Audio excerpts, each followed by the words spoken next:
as the Bucks claim the league and district championships. And the train keeps rolling for CB West. After legendary head coach Mike Penn Sr. retired, longtime assistant Mike Carey stepped forward and completed the Bucks' run to a state record winning streak. It's 54 and counting. They go for 55 next.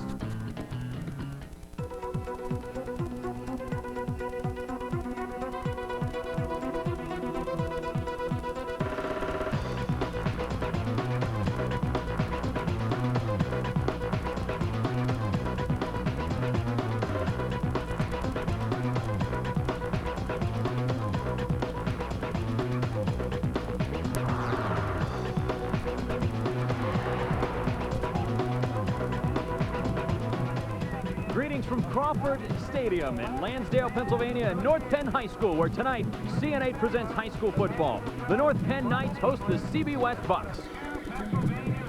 Hello again, everybody. Ken Phelps alongside Mike Linder. Mike, this is just one of those games at the end of the year that is a big rivalry. Oh, you like it. These guys have been going against each other for years, and the very fact that it's a rivalry makes this a good game, because on paper, this looks like a Central Bucks West game with North Penn already losing 3 ball games. But, you know, rivalries have a way of bringing out the best in everybody.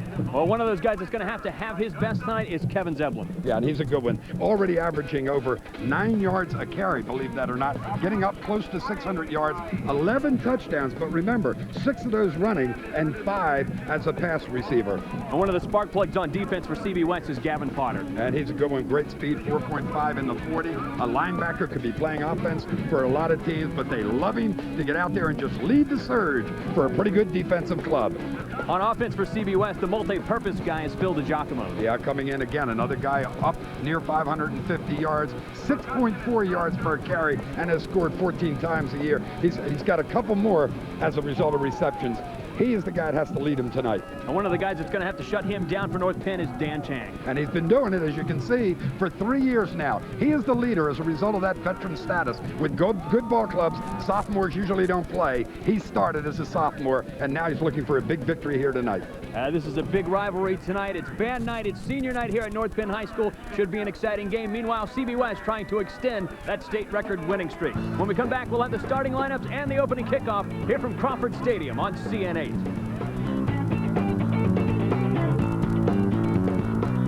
Most of the time when you sit in front of your TV, you do 2 things. You watch, you listen. But It's Your Call on CN8 takes TV a lot further. We take the day's top stories and turn them over to you. You call in, you question, you challenge, you get involved. And that's when the fun begins. Because now, you can talk back to your TV. But remember, we can talk back to you. It's Your Call with Lynn Doyle, weeknights at 8 on CN8. Tune in. Find out. People ask me why a girl from Massachusetts designed a scarf for Philadelphia. I tell them I stole it. I stole a hot pink from a sunset over the Philadelphia Museum of Art, red from Country Apples, and soft blue from Shutters in Society Hill. I was overwhelmed by the beauty of the city. I'm guilty, but passion made me do it. You have to understand, passion runs wild around here. I'm Nicole Miller, and that's my Philadelphia.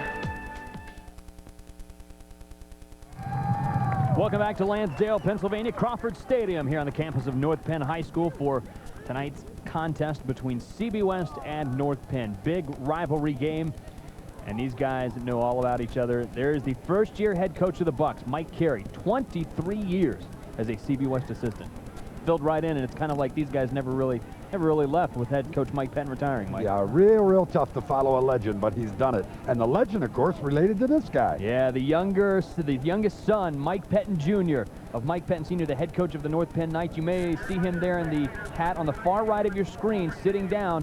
He is atop the press box because he was checked into the hospital late this week with pneumonia. Yeah, now I don't know what it is, being on top of the press box, how that's going to keep him any warmer, huh? It would seem to me, I thought they were going to put him in the press box. The big deal was the doctor said, you can come to the game if you go in the press box and if you promise to go home as soon as the game's over with. So we'll wait and see what he does, huh? Yeah, Mike Penn Jr. is one of those tough kind of guys. Did you say in? Oh, I thought you meant on. I'm sorry. And he'll be on the team. But nevertheless, he'll be coaching from the press box tonight. Manning the sidelines for the Knights will be Dick Beck, one of his assistant coaches, and he'll be handling things down there. And they'll be They'll be taking a look and talking with Coach Penn from up in the stands and handling duties down on the field. And they were a little nervous before the game. You know, they forgot their offensive play sheet. Had to send one of the managers back to the locker room. They are really turned on for this game, and that's the point of that story. They are so excited about an opportunity to go against CBW and the chance, as every team that comes in against them, to end the big streak. Now, these teams are very familiar with each other. They've played many, many times. Unfortunately for North Penn, CB West has dominated. 28-3. I guess that qualifies as domination, doesn't it? But who have they not dominated in the last few years, huh? Somewhere about with that level of wins against losses. Yeah, when you win 54 straight, you pretty much are dominating everybody at that point.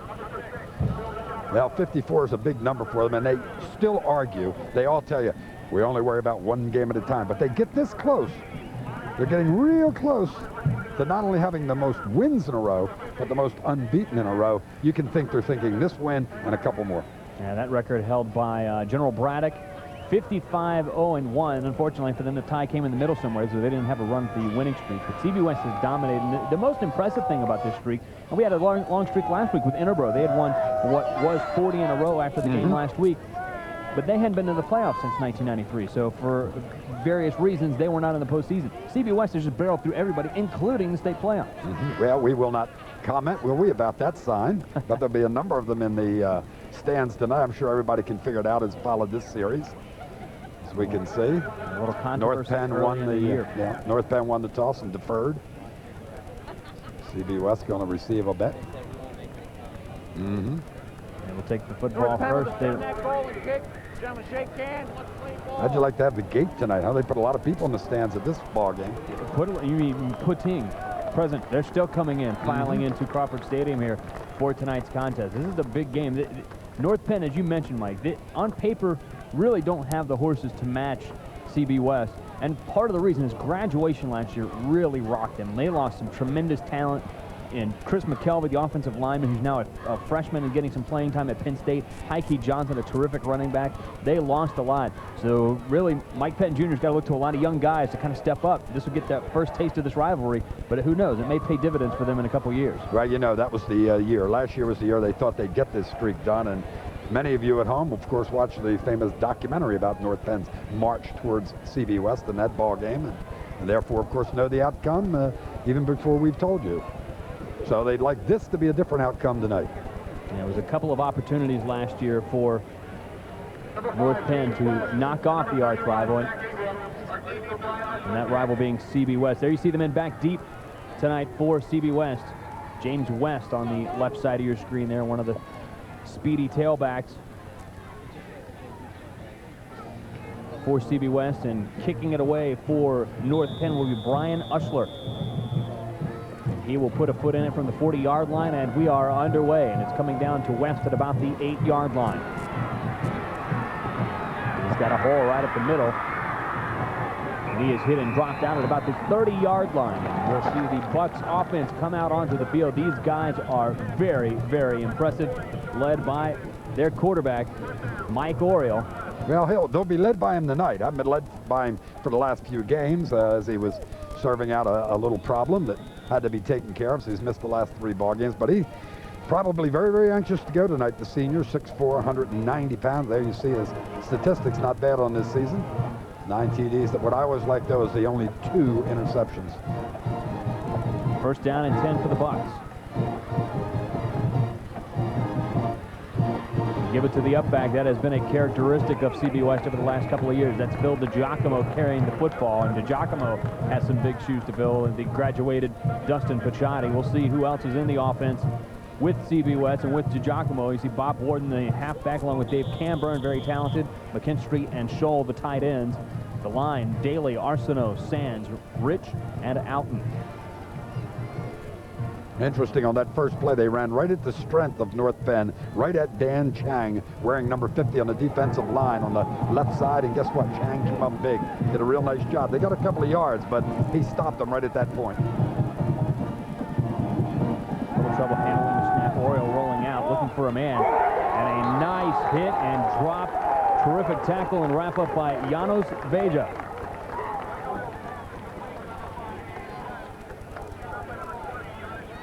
Take a look at the North Penn defense. After they bring up the 3rd and 5, you see the front three, Smallwood, Chang, and McCormick. Chang, the anchor on the line there.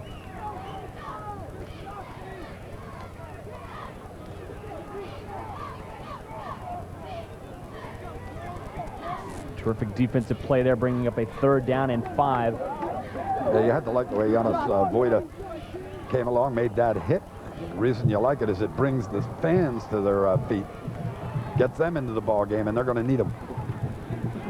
They give it to West, going around the right side. He's got some speed, cuts it back up, has the 1st down, still breaking a couple of tackles, and is all the way into North Penn territory at the 46-yard line. A terrific run that time by West. Interestingly, they were unbalanced to the far side.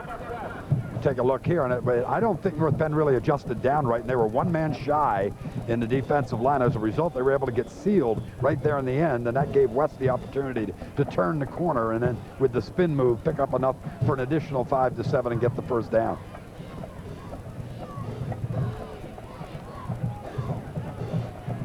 It'll be 1st down and 10 for CB West inside Knights territory.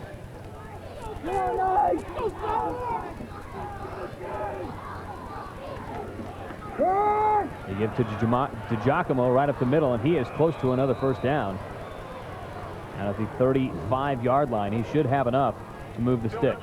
Now, the defense has to be alert because they had been unbalanced on a previous play. This time they have a balanced line. They have the 1 lineman pull to get out there in front. Gene Rich, number 55, trying to throw the block, and the running back just looking for that, the Giacomo as the lead, to give him the yardage necessary to get him very, very close to the 1st down. And close enough that they're going to bring the chains out and take a measurement. He's got it, doesn't he? I would say he has to. Sure, no sweat. See, that brings us to 4-3 on the season. You're still up by 1. This crowd, I'm telling you what, they just kept filing. They were here at 5:30 for a 7:30 ball game. This stadium began to fill up. And I wondered why until it got close to ball game time, and then I looked and everybody said, where are we going to sit? There was nothing left on the North Penn side. So they knew. They've been around here a while. 1st down and 10 for the Bucks. Little motion this time. Giacomo barrels forward for a couple. Interesting setup with the two. Looked like a full house backfield, but it was bent and broken a little bit, and then the tailback or fullback, whichever, went in motion, and they just ran that quick counter trap right up the middle. That's the kind of play they would have run if they needed a yard for the 1st down. As it turns out, they had already gotten it, and they wound up with 2 or 3 additional yards here. But a quick trap. They're using Gene Rich quite a bit, number 55, as a pulling lineman. They flip-flopping. Rich goes 6'1", 255. Giacomo again outside. Stops the clock as he gets out of bounds, and he'll be about a yard or 2 shy of the 1st down marker.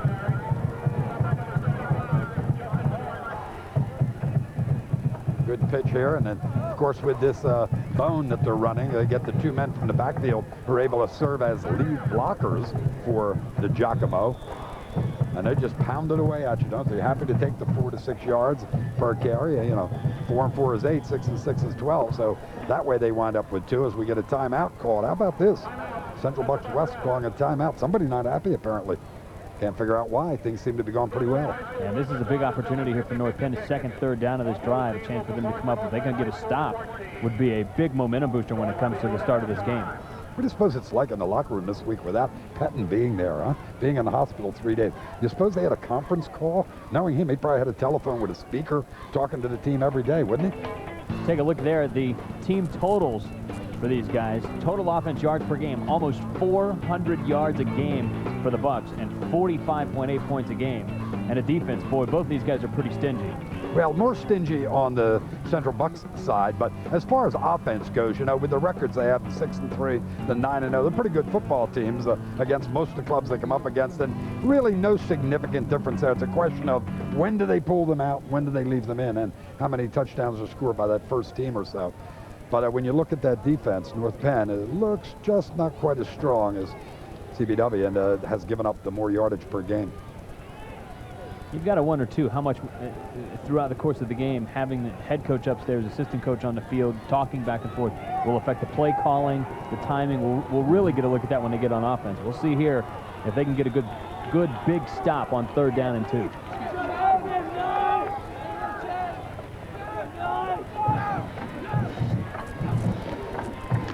And there's DiGiacomo right up the middle. Oh, he's got a 1st down, and he's got a touchdown. 8:23 left in the 1st quarter, and DiGiacomo hit the hole in a hurry, and then all of a sudden nobody was in front of him. No, not at all. They came unbalanced to the left side, tried to get the linebackers at least to rotate by sending the one back in motion to the weak side. They were already one man shy the way they were playing defense, and then with the guy going in motion, they wound up with another man shy as the linebackers slid down. Andy Bross on for the point after attempt. Good snap, it down. And that is up and good. And so the Bucks have jumped down to a 7-0 lead with 8:23 left here in the 1st quarter. And you get the feeling they've done that several times this year, Mike, going right down the field on the 1st possession. And they do it quickly, don't they, huh? And I'll tell you what, when we get a look at it, when we have an opportunity to look at it, count the number of men to the left. There, see? Rich now has moved over to the left, so they get 4 guys there. Then they set that man in motion. They didn't have a linebacker in the hole that was left there to handle DiGiacomo. If you're going to have an unbalance and everybody slides that way, you can't then rotate away to the weak side. You've got to allow the corner on that side to seal and to take care of outside movement in that direction. So a real well-designed and well-executed offensive play by Central Bucks West. And an important drive coming up here for the North Penn Knights as well. They cannot afford to get in a foot race early with these 2nd-ranked CB West Bucks. They need to respond here on this next offensive possession. Especially when they got a running back like DiGiacomo. DiGiacomo, 5 carries for 59 yards. Pretty impressive start to the football game for Mr. DiGiacomo. Yeah, he's got to like it, doesn't he? He's got visions already of a 100 to 150, maybe 200-yard game if he has any more drives like that one. Brad Yackel back deep for the North Penn Knights as Ross will kick it away for CB West. High end-over-end kick right side. It's going to come down and be taken by Kevin Zeblum, the running back. We'll get some more of him in a moment. And he has dropped quickly just across the 20-yard line out to about the 22. Yeah, Brandon Golden came down and really put a shoulder to him. Golden wearing number 23 there, a senior but playing on special teams. North Penn, of course, led by a 1st-year quarterback, part of the process of graduation. Chris Brown, 6'3", 180-pound junior, calling the signals for the Knights. Nearly just, well, you can see 54, 110, just about 50% on the season. One pass shy of that. 4 interceptions, 8 TDs. 1st down and 10 for North Penn as they try to respond to the opening touchdown. They go right up the middle with the up back, and he does not get much. A yard, maybe 2. Larry Cannon coming off the bottom of the pile with the pigskin there. Stop by number 32, Adam Shaw. On offense for North Penn, you see Zeblum, who returned the kick a moment ago, and Cannon, who just carried the ball. Voida, Servey, and Fisher. Up front, McNutt, Mann, Chang, Grimison, and Haverly. Well, Dan Chang, very, very versatile and playing both sides, a big part of this North Penn offense. Yeah, look at this, huh? Spread them out, double slot to the near side, wide receiver to the far side, shotgun, huh? A 5-wide shotgun set on 2nd down and 8 for North Penn. They hit Zeblum coming across, and he is out to close to the 30-yard line. He'll be just shy. I'm going to wonder if Mike Pettin Jr. is not watching Steve Spurrier calling the offensive plays, bringing them out 5 wide. Yeah, a lot of times with a young club and a club going up, as we can see, the defensive line got to be confused. 5-man front, McKinstry, Varillo, Jarrett, Daly, and Scholl. Vignani and Potter, West, Ingram, Golden, and Camburn, the defensive backs. Again, 5 wide receivers for North Penn on 3rd down and about 3. Good. Oh, it's going to go incomplete. It looked like Zeblum had it for just a moment, and it slipped out from underneath his hands. And the punting unit will come on for North Penn, and that is not what they needed, Mike, a 3 and out. Not at all. I mean, Brown has to make this completion. It's got to be caught by Zeblum.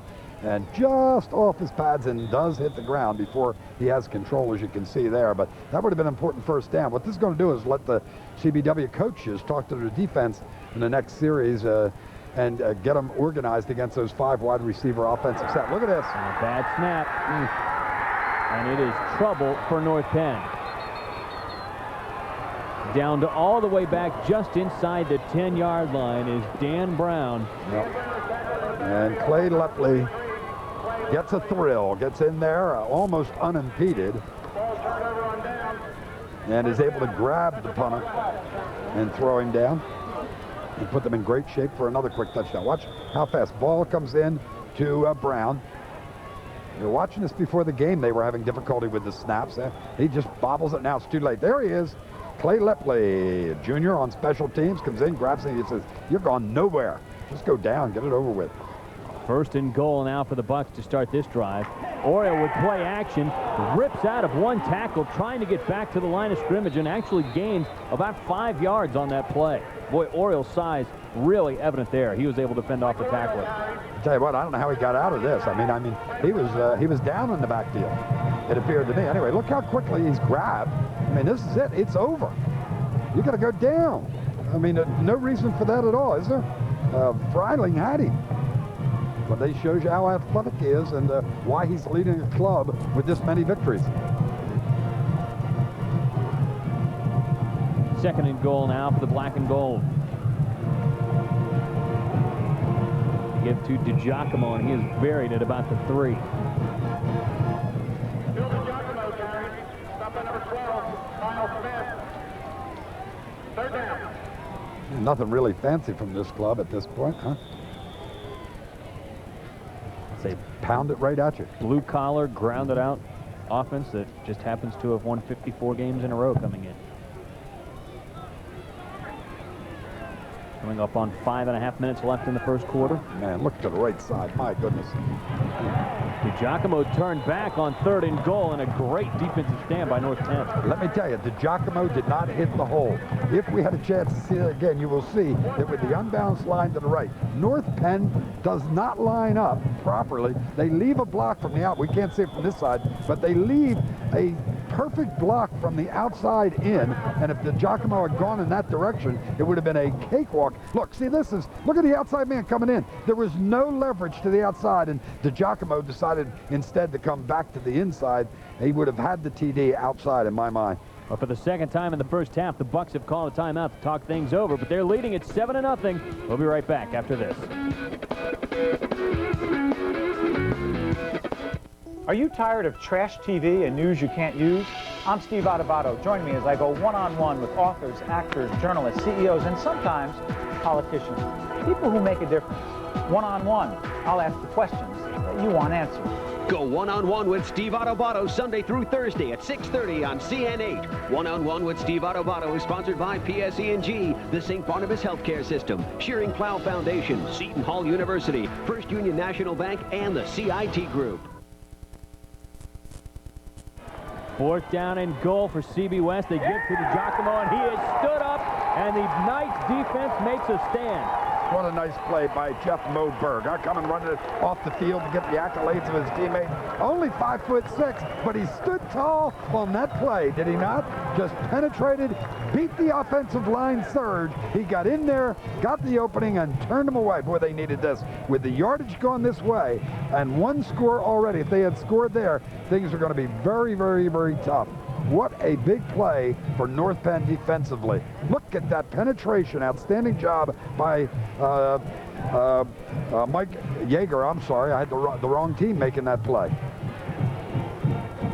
First down and 10 from their own 3. A little breathing room out across the 5-yard line for the Knights. And that, I tell you what, that is an impressive defensive stand, because they really could have packed it in with 5 minutes left in the first quarter. They're already down a score. Mishandled the snap on a punt, and we're back on a 1st and goal against the 2nd-ranked team in the state, and stood up and made it whole. Yeah, and I want to go back and apologize and reiterate that was Mike Yeager, one of the captains, one of the tri-captains on the team that made that tackle.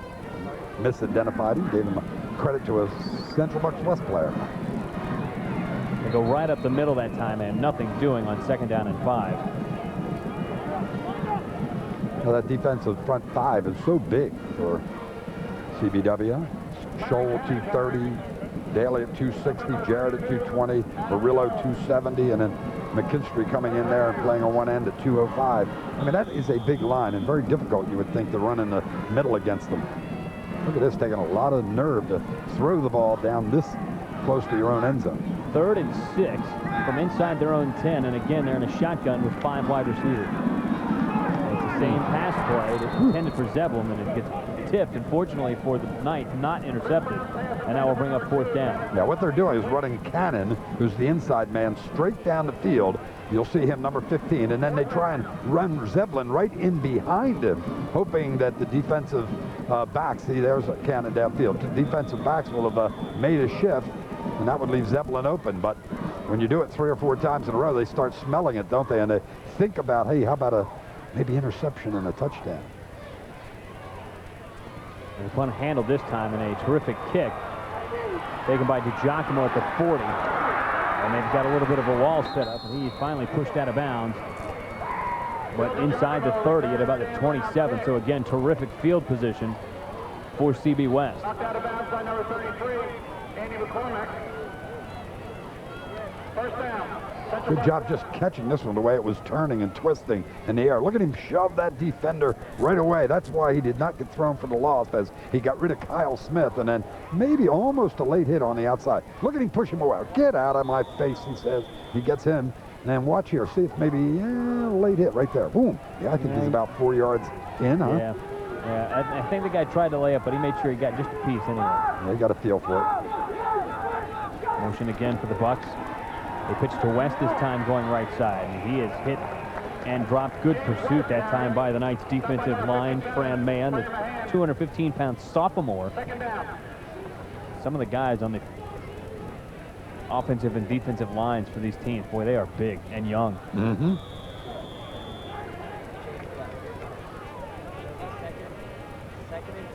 Wig-wagging the defense in, what they want done.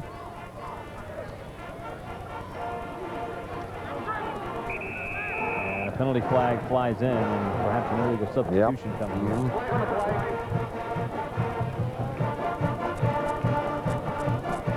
Going over. I think he may have warned them on the CBW sideline to back up, and they hadn't done it, so he gave them time and then took a look. Looks like that's what the argument is. Oh, yeah, it's one of those. Haven't seen that call too often, huh? Sideline violation. Not a whole lot of ruckus about that penalty. You get the feeling that that would have been different in Doylestown. Penalty back to Monk, 2nd and 6.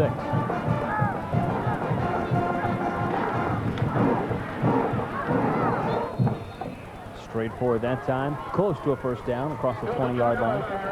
And Sands, the center, the big guy, number 78, really gets out in a hurry and gets in front of DiGiacomo so well here.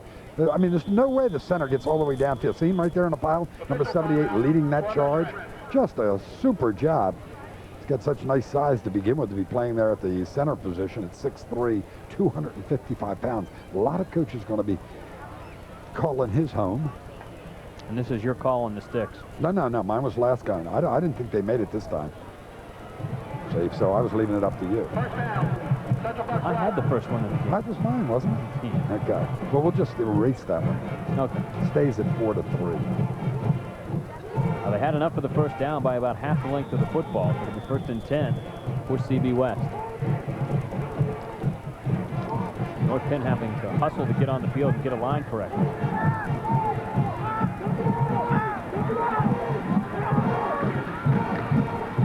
They give the West the beat back this time. James West carries. Stop by number 20, Josh Boyda. Now, West looks like he's the one with the speed in the backfield. DiGiacomo with the power, West with the speed. You keep waiting for him to break one to the outside, but what we're seeing here is like tackle to tackle. Power football. Occasionally, we're going to see him fake in that line. We're going to see quarterback Orrell, who's going to just roll out with the fake and throw downfield. Yeah, there it is. The pass off the fingertips of James West. He almost came down with it, but couldn't quite hang on to the football. That would have been a super catch, wouldn't it, if he had made it? The shame of it is he's really wide open. Watch Oriole here. Just turns, lofts the ball too high. West can't get to it, and would have had, I think, maybe another 5 to 7 yards. He only had to really beat that one guy to pick up big yardage, and generally coming out of the backfield, you should take that. You got some momentum built up, and probably would have been able to handle that defender. So Oriole brings him to the line of scrimmage on a 3rd down and 8. Draw or screen? What do you think? I think they go straight through it. Enough to draw. Well, there's the double fake we Play talked action. about. And batted down at the line of scrimmage for North Penn by Andy McCormick. The 6-foot junior comes up with another big play. And I tell you what, Mike, they may be down 7-0, but this North Penn defense has come to play. They made a 1st and goal stand for no points, and they've forced another 4th down here. And, you know, the longer you let them hang around with the great tradition between these two clubs, the more and more the Knights maybe begin to believe that they can play with this club. Tell you what, don't be surprised to see this be a good one. This young man has quite a foot. Andy Gross, the 185-pound senior. Point after, and that is blocked. Should have stayed off of it. So North Penn, after giving CB West possession of football inside their own 10 and at their own 27-yard line, have held the 2nd-ranked Bucks to no points after that first opening drive. Now they've got to come up with something offensively, don't they? They can't keep playing football as well as they've played on those 2 possessions. They can't keep playing with this pressure against them. They've got to get it out of that end of the field. Well, for the 2nd drive in a row, the Knights start inside their own 5-yard line. High formation this time for North Penn. All the way out across the 15-yard line. He'll have a 1st down and plenty of breathing room for the Knights offense. Nice job done that side on the right side by the offensive line to get an opening and give an opportunity to make the yardage. Look at the blocking down. A nice seal block back, and then the backfield coming in and getting onto the linebacker. That's what happened. They double team back to the inside with the line. Kick out block with the lead back, and gives him the opening and allows him to get the 1st down. Here we go with that 5-wide set, and now they draw him in just a little bit. Chris Brown still in the shotgun. Plenty of time. Going deep over the middle. Zebulon's open. He's got it caught. He's at the 50, the 40, 35, cuts back, and he's tackled all the way down at the CB West 29-yard line. Well, you don't expect to see that with a definite passing situation. There's no way the safety should get beaten deep. Dave Hamburn has deep responsibility, and Zebulon just makes a move to the outside, breaks back in. He's seen by quarterback Brown, and as a result, he's behind the safety all the way downfield. Here he decides he's running out of gas, going to try and maybe stop and let Hamburn go flying by him, and that's not going to happen. Just see the speed. He just runs out of any energy, doesn't he? Here, so I've had enough. I want to maybe get 3 or 4 more yards downfield, but that's enough. Big play for North Penn. 2 good defensive stops. Now a couple of exciting offensive plays. They're going to start to believe that they can get to the end zone. Boy, Chris Brown showing his ability to throw the ball there, and we've got some movement on the offensive line.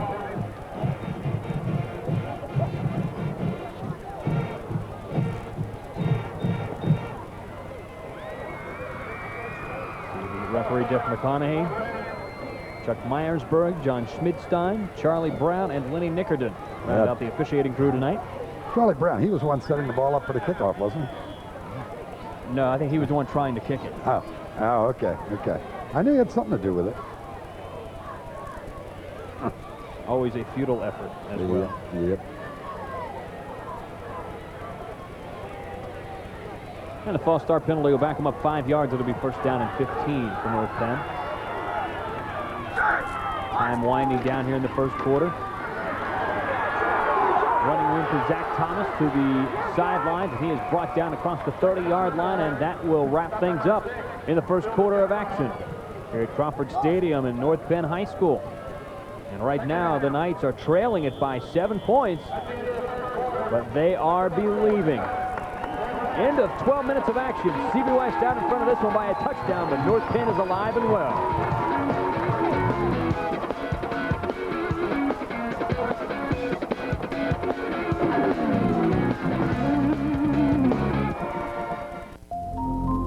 How did they find out? They were just phony insurance claims. It's not like I robbed a bank. So I go to court. I'll fight it. What can they do? Send me to jail? The New Jersey Office of Insurance Fraud Prosecutor wants you to know that insurance fraud is a serious crime. Don't do it, don't tolerate it. If you suspect someone of committing insurance fraud, call 1-877-55-FRAUD. All calls are confidential. 7-0 as we start the second quarter here. Ken Phelps along with Mike Linder from Crawford Stadium in Lansdale, Pennsylvania. Second down and 9 for North Penn. A little pump fake. Going for the end zone. Well covered, and it's going to be overthrown. Pass intended for Kevin Zeppelin. You're right that time. There was no way Cam Byrne was going to be beaten deep that time, as he had one-on-one coverage on Zeppelin once again. But he said, you're not going to beat me deep twice in a row. Penalty flag in any event, which appears was going to bring it back. Officiating crew talking things over. Sometimes wonder if they're talking about where they're going to get a sandwich afterwards. They take so much time. No flag, huh? And then they come to that conclusion. Yeah, it was. Did you see that one sandwich place right near the Northeast Extension? Maybe we should stop there after the game. Oh, by the way, was there a penalty? No, let's wave it off. The incompletion will bring up a third down. And here come the Knights in a 5-wide set once again. A little something. Bring back some blockers. Out of a shotgun, Brown one more time. Going to throw it deep. It's underthrown. And falls incomplete at about the 8 or 10 yard line. Yeah. Brown let loose in that one. You kind of see his wrist break just a little bit, and he didn't get enough on the football. Yeah, and his it's up in the air. They're going to fight for it, but way too far. But I'll tell you what, Angelo Varilla came in from the defensive end and just piled on to Chris Brown at the end of that toss. I wasn't sure Brown was going to get up.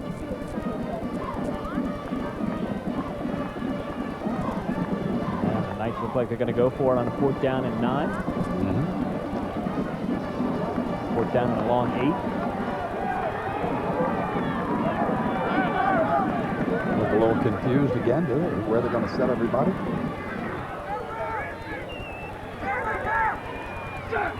Taking an awful long time, but to get it off. No play action. Looking deep down the left side, coming back to get it, and it is incomplete. And there's going to be a penalty flag with illegal receivers downfield. The entire line went downfield. I think that was supposed to be some screen set up, the way the lineman responded. Obviously, all kinds of trickery. Everybody trying to fake. Look, one fake. Nice looking. I think it's now supposed to be a screen to the right side. That doesn't happen. So he turns and tosses it back the other way, and it gets tipped just slightly, which makes it wobble like that. Receiver trying to come back. It doesn't matter. It's going to be, illegal receiver downfield in any event. Whether that catch was made or not, it wouldn't have counted. Would have made a nice picture the next day in the newspapers. We see the flash bulbs.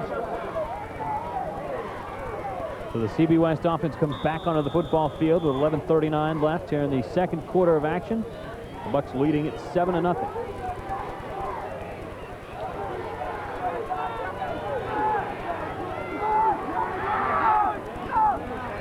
And Golden in motion to the far sideline. Oriole rolling out, and the pass is going to fall incomplete.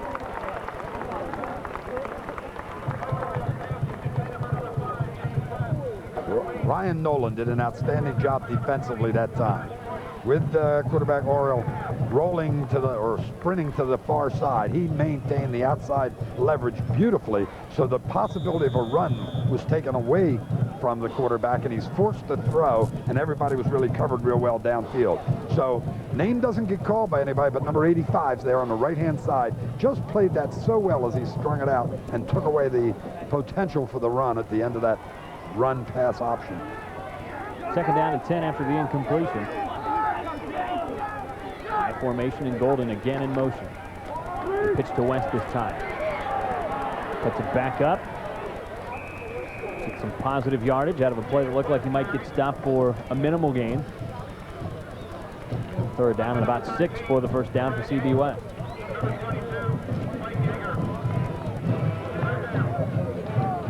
The North Penn defense looking pretty good so far tonight.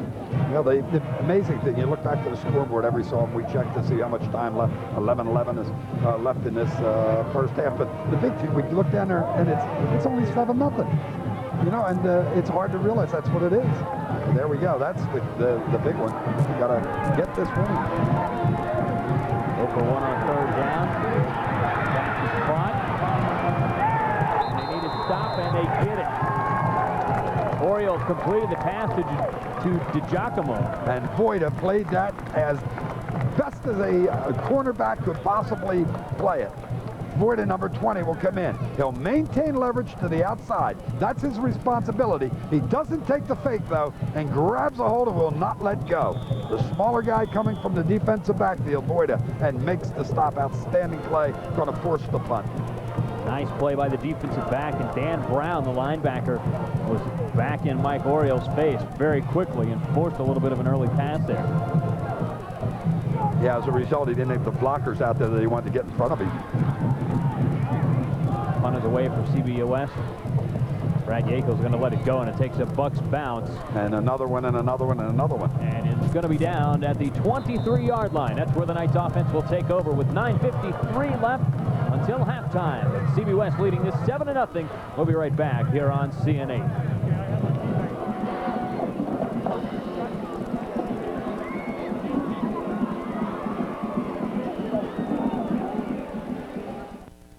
I'm Steve Adubato. If you like going one-on-one with me each weeknight here on CN8, then you'll love my other program, Caucus, where we look at the issues that affect you and your family. But whether it's Caucus or one-on-one, I'll ask the questions that you want answered. Sunday nights at 11:30 on CN8, the Comcast network, connected to you. Caucus is made possible in part by the Medical Society of New Jersey, Johnson & Johnson, Verizon Communications, and the Fund for New Jersey. Just under 10 minutes left until the intermission, and North Penn holding tight so far on defense, trailing just 7-0 to their arch rival. For play action that time, Brown going to throw it, and it's complete and tackled immediately.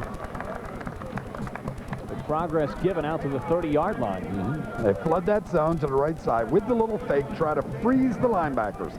Watch, he'll fake there. That's supposed to freeze the linebackers, meaning when you get out here with 3 different receivers flooding the zone, and you see 2 of them there, there was one that was further downfield, that means they should come up shy one guy defensively because of that fake into the line. Flooded zone, you got to find one of the 3 open, and he did. Pass caught by Servey. He was hit and dropped immediately on defense by Camber. 2nd down and 4 for North Penn. They give it to Zevlin, and he's got running room and a first down for the Knights. Fans come alive on the Knights side of the field, and there's a big crowd. Oh, that with Dale Rupp. Did they get a touchdown here, huh?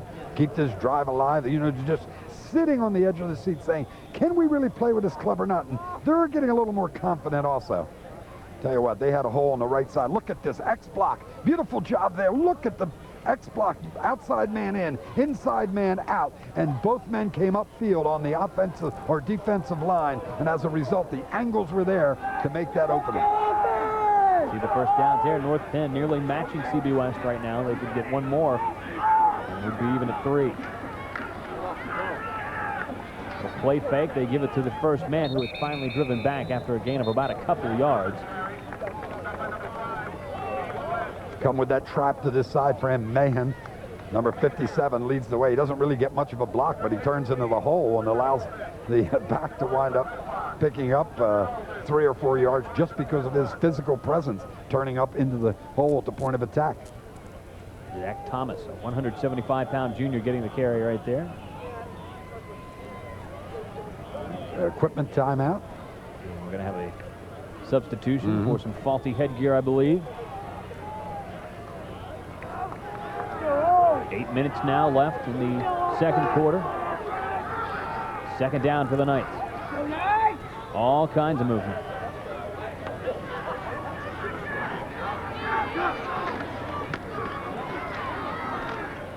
They give it to Zeblin coming behind that shift on offense, and he got maybe a couple of yards. It'll bring up 3rd down.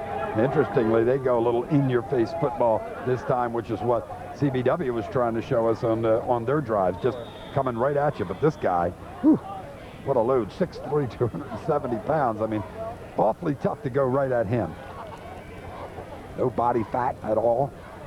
Been in that weight room, obviously.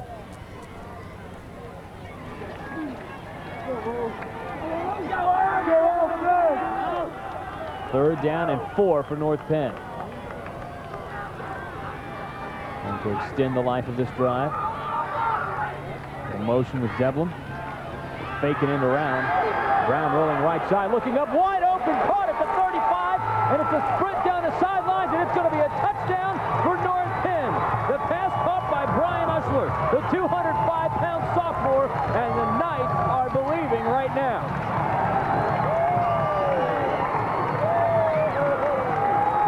Brian Ushler, he's the man of the hour right now. What a great call. Somebody saw somebody doing something wrong on defense. What's he got, 57 yards? 57-yard TD pass, huh? Pass and run really on that one. Outstanding job of Brown to find him. I'm not sure what happened on the defensive coverage, but he is wide open, and we got a penalty flag here on the extra point attempt. Yeah, they had one too many guys in. It'll be an illegal substitution. No problem.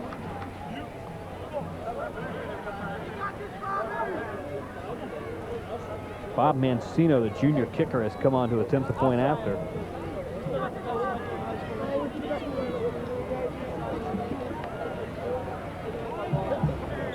Make it very difficult now, huh? But watching him in warm-ups, didn't seem to have the leg. Let's see if he has it. Yeah, he's got enough, maybe. It's going to be close. Yay, And he's got it, and we are tied at 7 with 6:50 left. Yeah, we said what would happen. The fans would come alive, and let me tell you, they have. This is a noisy bunch on the North Penn side right now. 6:50 remaining in the first half, and this group loves it. 7-7. Well, I tell you what, Mike Carey, you got to wonder what he's thinking the longer they get around. Good fake, excellent set. Plants his feet. Chris Brown looks downfield, finds Brian Ushler all by himself. Ushler says, "Don't let him catch me. I'm into the end zone." Before the defender, DiGiacomo, can get there. Now we need the kick, but it's this double fake. Excellent job done by Brown. Sees his man, says, "This has got to be perfect. I can't miss him now." Nobody there. Everybody will know I blew it. Lays it in perfectly, and Ushler sprints into the end zone. Ah, what a thrill for the junior. And the big tight end showing some speed, just a sophomore getting to the end zone. We are knotted at a touchdown apiece here at Crawford Stadium.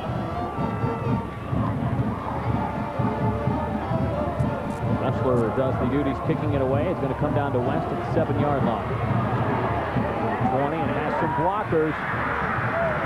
All the way out near the 40-yard line. A good return for CB West. Well, let me tell you, North Penn came with enthusiasm that time on the special teams, and it nearly cost them.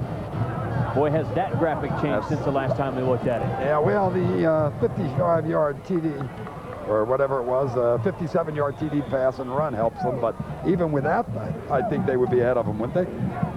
I do a little quick math. Yeah, I believe you're right. First down and 10 for CB West. We'll see how the Bucks respond.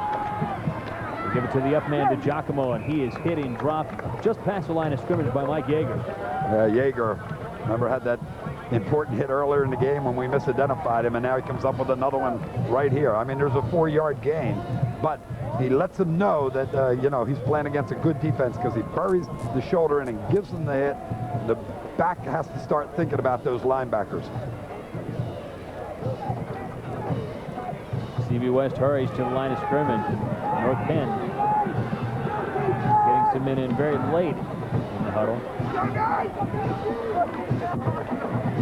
Giacomo again, he just passed the line of scrimmage, and he'll be about 3 or 4 yards shy of the first down as he gets forward progress to the 46. Remember the enthusiasm I talked about North Penn coming down on the kickoff with the special teams? It almost cost them because they overran the play. Well, you can see that kind of enthusiasm on this tackle. Watch, instead of one guy now, there's going to be a bunch showing up. Going to be 3, 4, 5, 6 of the blue shirts on top. All of a sudden, you got a team that's believing out there wearing blue instead of white. You get some guys doing some good things, and all of a sudden everybody wants to be a part.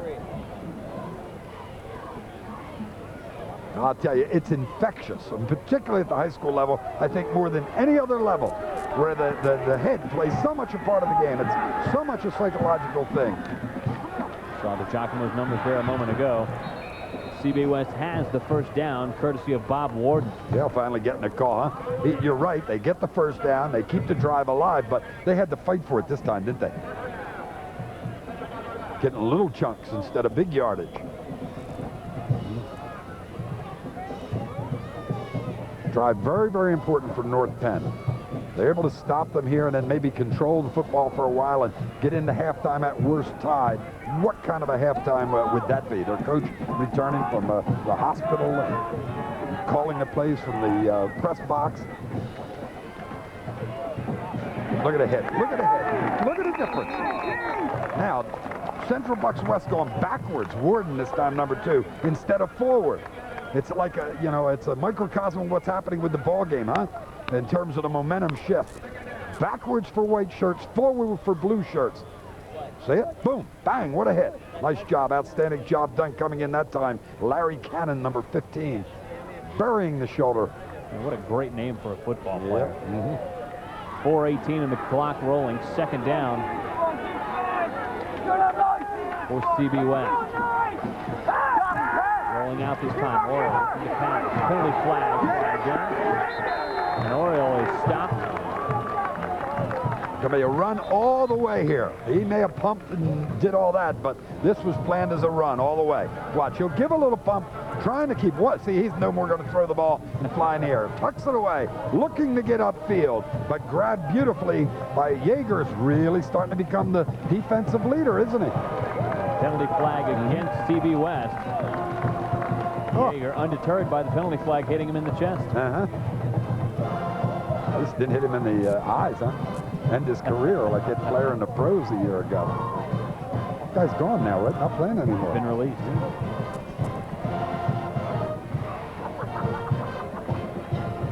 .404 left here in the second quarter, and CB West trying to rush to the line. Watch number 2 right there in the middle. That is Bob Warden. They can't use the hands that way. That'll cost them the yardage and make it first or second and 15, huh? Don't get too anxious, deep man. You may see a pass here. 45-yard line. Here comes Oriole under pressure.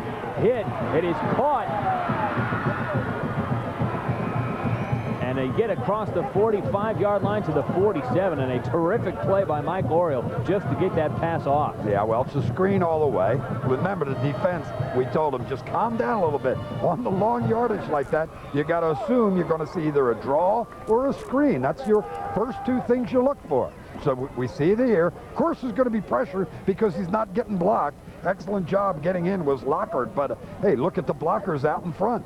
That's why you got to keep yourself under control, and it's a lot easier to do it when it's second or third and long. Keep the play in front of you. 0 for 2 tonight on third down conversions. They're facing a 3rd and 2 here. They give the ball to West, and he's got enough for the first down.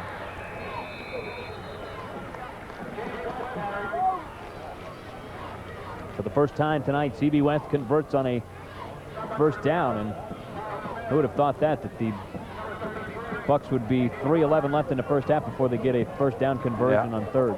West coming in, following the back from the backfield. That's what gives him the additional yardage. Watch, you'll see the block. Good job done by DiGiacomo. Ooh, number 6 gets the man on the outside. West reads it well and turns back to the inside. That's got to be a tandem. They've got to be practiced, and they've got to be used to the way the man in front of them blocks. Good job. Play action. Oriole in trouble again. Ooh. Gets rid of it to DiGiacomo. And he is hit and is not dropped. He's still on his feet as he gets out to the 35-yard line. And they're actually going to have about a positive gain of about 35 yards. How much credit do you... To the 35, about 5 yards. How much credit do you give to Oriole on this one? Huh? It looks like he is definitely down with the pressure that comes on him.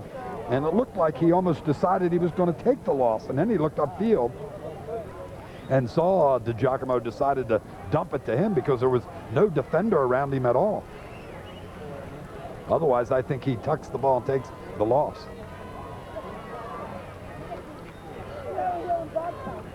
CBW West lines up this time with a couple of wideouts on 2nd down and 9. For the throw, they set up the screen again, and there's Bob Warden on the far sideline. He is hit and dropped. I believe he'll be short of a first down after the 32. It's only a gain of about 3. What's the old thing? Beat me once, good for you. Beat me twice, blame it on me or something like that. Well, they shouldn't get this twice on the same drive. Twice on the same drive, they should not be able to get away with the screenplay to the degree that they did on this one. I gotta look up my old cliches in the cliche book before I come back, huh? Let's see. Fool me once, tough on me, fool me twice. I forget the way it goes, but you get the point, I'm sure. Timeout has been called on the field by CB West, and that is their third and final timeout. 1:24 left before halftime, and we are knotted at 7 at this one here at North Penn High School. Most of the time when you sit in front of your TV, you do two things. You watch, you listen. But It's Your Call on CN8 takes TV a lot further. We take the day's top stories and turn them over to you. You call in, you question, you challenge, you get involved. And that's when the fun begins, because now you can talk back to your TV. But remember, we can talk back to you. It's Your Call with Lynn Doyle, weeknights at 8 on CN8. Lynn Doyle, she talks back.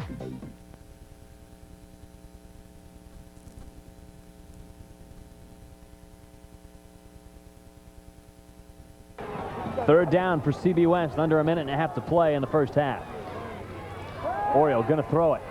Out to the wide side, caught by Bob Warden, slipped the tackle at 20 and pushed out of bounds at about the 11-yard line. Well, he would have gotten the clock stopped for the first down in any event, but it really works out perfectly for Warden and the Bucks, doesn't it? Because they're going to stop the clock as a result of being knocked out of bounds. But hey, this now is 3 times. Twice on the far side, it was a screen to the outside. Now a perimeter pass on this side. That's 3 times there have been successful passes in this drive to the perimeter. Whoever has outside containment is going to have to do a better job for North Penn. Well, the most impressive thing, I think, for CB West, that first drive where they scored all the way on the ground, pounding it forward, and now they're finding some progress through the air here in the second quarter. A stop here is big for North Penn. If they can make it. DiGiacomo fighting forward inside the 5. He's down to about the 3-yard line. The reason for that is, of course, no timeouts for the Bucks, and now running under a minute, and they're just getting back into the huddle. And it's as if, 1-2 more stops for North Penn, and they may be able to get to halftime. North Penn has called a timeout. Oh, good. You're kidding me. They have just called the timeout. 55 seconds left in the second quarter, and North Penn voluntarily stopped the clock. What do you think of that, huh? I guess they figure we're going out, we're going to talk this over, and we're going to jack ourselves to the point that we believe we're going to be able to stop them. But a little strange call, one would imagine, till you get a chance to talk to the coach, find out why. One thing I can think is perhaps Coach Pettin up top or Coach Beck down on the sideline saw something that they knew was going to be wide open for a touchdown on the next play if they didn't get out and correct it right now. That's the only reason I can see to call a timeout there. Otherwise, you take the advantage and use the clock as a 12th man here. Okay, now assume the possibility here that Central Bucks West does not score on this play. Okay? Now, by the time they had gotten out of the huddle, it probably would have been down to about 38, 37 seconds. They didn't score here.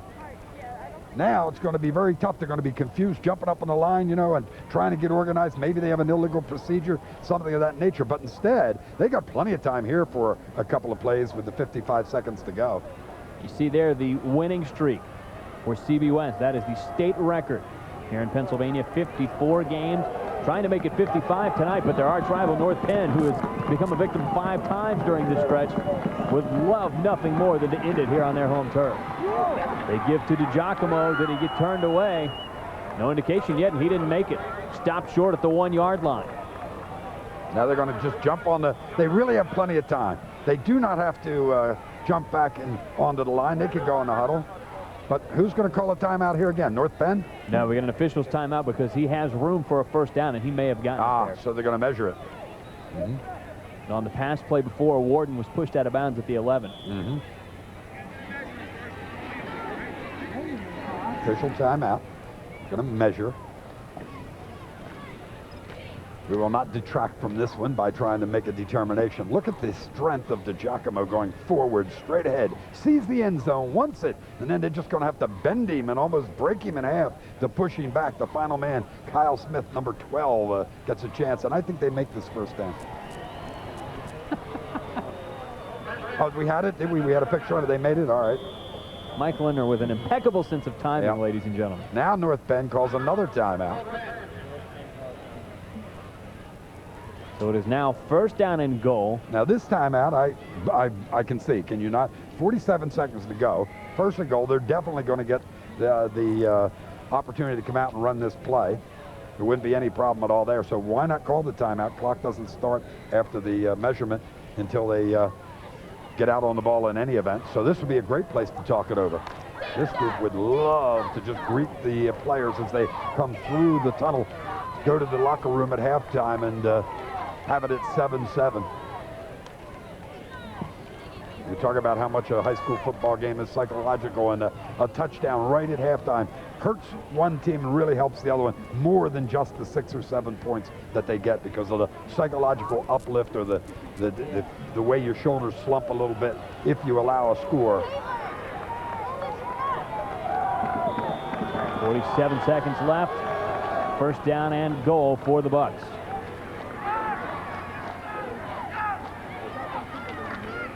They give to DiGiacomo, pushing forward. He was in, wasn't he? No indication yet. No? No, he did not make it. Mercy buckets. Remember, the ball has to cross the plane. That's it. Doesn't have to touch. Doesn't have to touch.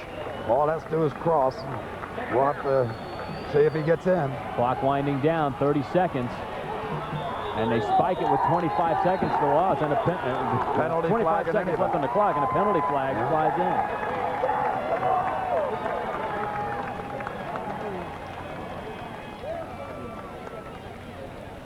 Dead ball, the legal procedure against the offense. Moving back 5 yards, stays first down. More importantly, 25 seconds on the clock. You know what it's time for, don't you? It's time for the old pass run option to the near side. Coming in our direction. Come to the right. Pass run option. Let Oriole be the man of the hour. Second down and goal. Back them up outside the 5-yard line.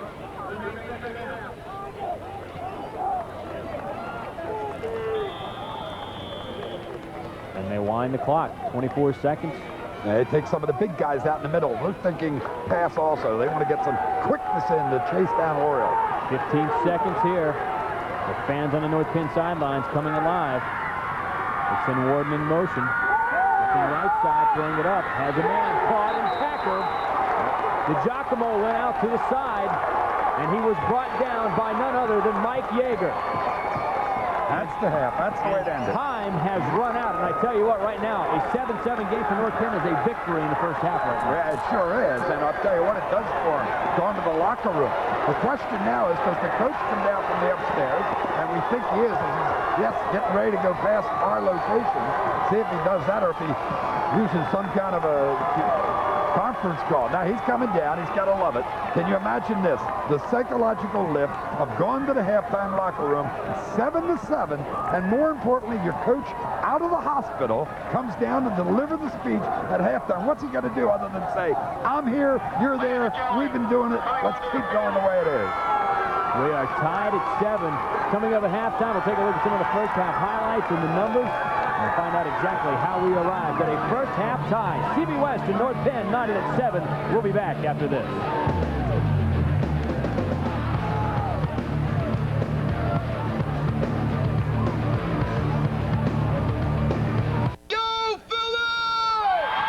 Having all these 7,000 to 8,000 volunteers out here really represents the broadest base commitment that we have in this region for education. And I'm very proud that for 3 years running now, we've had more employees show up at Philly Cares Day than any other corporation in Philadelphia. And I thank Comcast, and I thank the volunteers. Thank you, Philadelphia. Thank you. People tell me my recipes aren't exact enough, because sometimes I say, add a little bit of this, or a lot of that, or just a touch of something else. I even say to cook it until it's just done. Well, that's because to me, great food isn't made of exact proportions. It's a little bit of science and a whole lot of love. Paul Dillon and Let's Cook, weeknights at 6 on CN8. So how much do you have to love it? About that much. It's band night here at Crawford Stadium in Lansdale, Pennsylvania. What you see on the field right now is a collection of 3 middle school bands that serve the North Penn School District. They will be joined momentarily by the high school band, and there will be an unprecedented number of band members, I think, gathered on one football field. I'm telling you what, they're playing 138 trombones. It's a new song. And, you know, the bad part for the band is they're going to have a hard time living up to entertainment as far as the first half of football that we saw is concerned. And really, I tell you what, this game tied at 7 right now. I think a lot of people would be surprised by that if you tune in right now to find out these two teams are tied, especially given the fact that CB West struck first on an impressive drive on the first possession. Excellent job done here, but all night long there's been good running by Central Bucks West up and down the field, but then they get beat. Phil DiGiacomo shows us what you can do with just great speed, has an outstanding hole at the point of attack and gets to it in a hurry, and then knows that 27 yards down the field he's going to find the end zone. But I like this play. Well, that came less than 4 minutes into the half. Since then, it's been all North Penn, including this big play. Yeah, 6:50 left in the first half, and 57-yard touchdown pass and run. Brown to Brian Ushler. The kick is good, and all of a sudden it's 7-7. You talk about a huge crowd being surprised, a huge group of band members being surprised. How about 2 football teams? I think there might be surprise in both locker rooms. And in North Penn, showing what they've done all night so far on defense, coming up with a big stop. And this guy's been leading the way. Mike Yeager, number 22, getting on to DiGiacomo to get him to the locker rooms tied at 7 apiece. Now, CB West had the opportunity. They were getting ready to punch it in right there. Look at those total yards, pretty even. They're going about it different ways. Yes. You see the big passing yards for North Penn, but right now, I tell you what, North Penn is in this football game. Yep, total yards just about the same with the reverse, as you point out, between passing and rushing. Good football game. A clean game so far. Only 2 penalties called. It'll be an exciting second half. Right now, it is tied at 7 between CB West and North Penn. We'll be right back for the start of the third quarter in a moment. It was called the greatest generation any society has ever produced. They were ordinary people who half a century ago did nothing less than help save the world. Millions served in uniform, millions more served at home, and nearly 500,000 gave their lives. And yet there is no national memorial to honor their sacrifice. It is time to say thank you. Call now and help build the National World War II Memorial. Recently on CNA's Family Talk, our topic was child abuse. Afterwards, we received this letter. The mother said that following the program, her own daughter came to her with shocking stories of sexual abuse. Our show helped the little girl speak out. Family Talk had helped this family confront a terrible secret, and now the healing could begin. That's who we are. That's what we do. Family Talk, weekdays at 4:30. We are back for the start of the third quarter, and the crowd here at Crawford Stadium is excited. They've seen their North Penn Knights fight and scrape and claw their way to a 7-7 tie at halftime. Kent Phelps back along with Mike Linder, and I'll tell you what, Mike, after that first drive, you kind of thought, well, maybe CB West would just cruise to a 55th straight game, and they got a dogfight on their hands. Well, can we really start to say it? There's some jeopardy going on, huh? 54 is the big number for Central Bucks West, but I think it may be the big number for North Penn. They may say, we're going to end it at 54, huh? Can we start talking about it? Halftime, there's some jeopardy here for this winning streak. Well, and we both noticed as the teams came back onto the field for the second half, CB West came out and they just look flat. They don't have any hop in their step. Meanwhile, the guys coming out of the locker room for the night, waving their arms, pumping the crowd. They are just absolutely into this football game right now. And we'll find out in the second half if Mike Carey is as good a motivator as Mike Penn Sr. was at CB West. I'll tell you what, Penn might have pneumonia, but he went down the stairs pretty quick. You can understand that. But I watched him when he came back out of the locker room. He came up the stairs just bounding, 2 at a time, ready to go, and back up on top, ready to make some more big calls. This is perhaps one of the more important, not a statistic in the traditional sense of the word. CB West has been moving the football, and they've been close to the end zone of North Penn. 3 drives inside the 30, 2 first and goals, 0 points. And 2 were early, and then they had 2 early where they did get 1 score, and then there was the other 2 that they just stopped them on. It was just beautiful to come up with those 3 drives. And the big thing now, the Central Bucks West deferred in the first half. North Penn deferred. CBW got the ball. Now it works out perfectly. North Penn gets the football, and usually I believe the team that gets the football in the second half has the benefit of the enthusiasm of the pep talk at locker room, and we'll see if North Penn can take advantage of getting the football here to start this half. Andy Bross kicks a high kick straight up. And I think that was a little bit of a trick onside kick as CB West trying to do something to get the momentum back into this football game, and North Penn would hear nothing of it.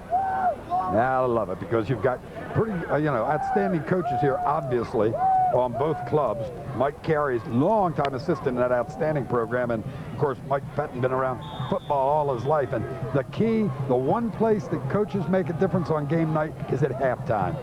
Chris Brown, solid first half, 4 of 7, 124 yards and a touchdown.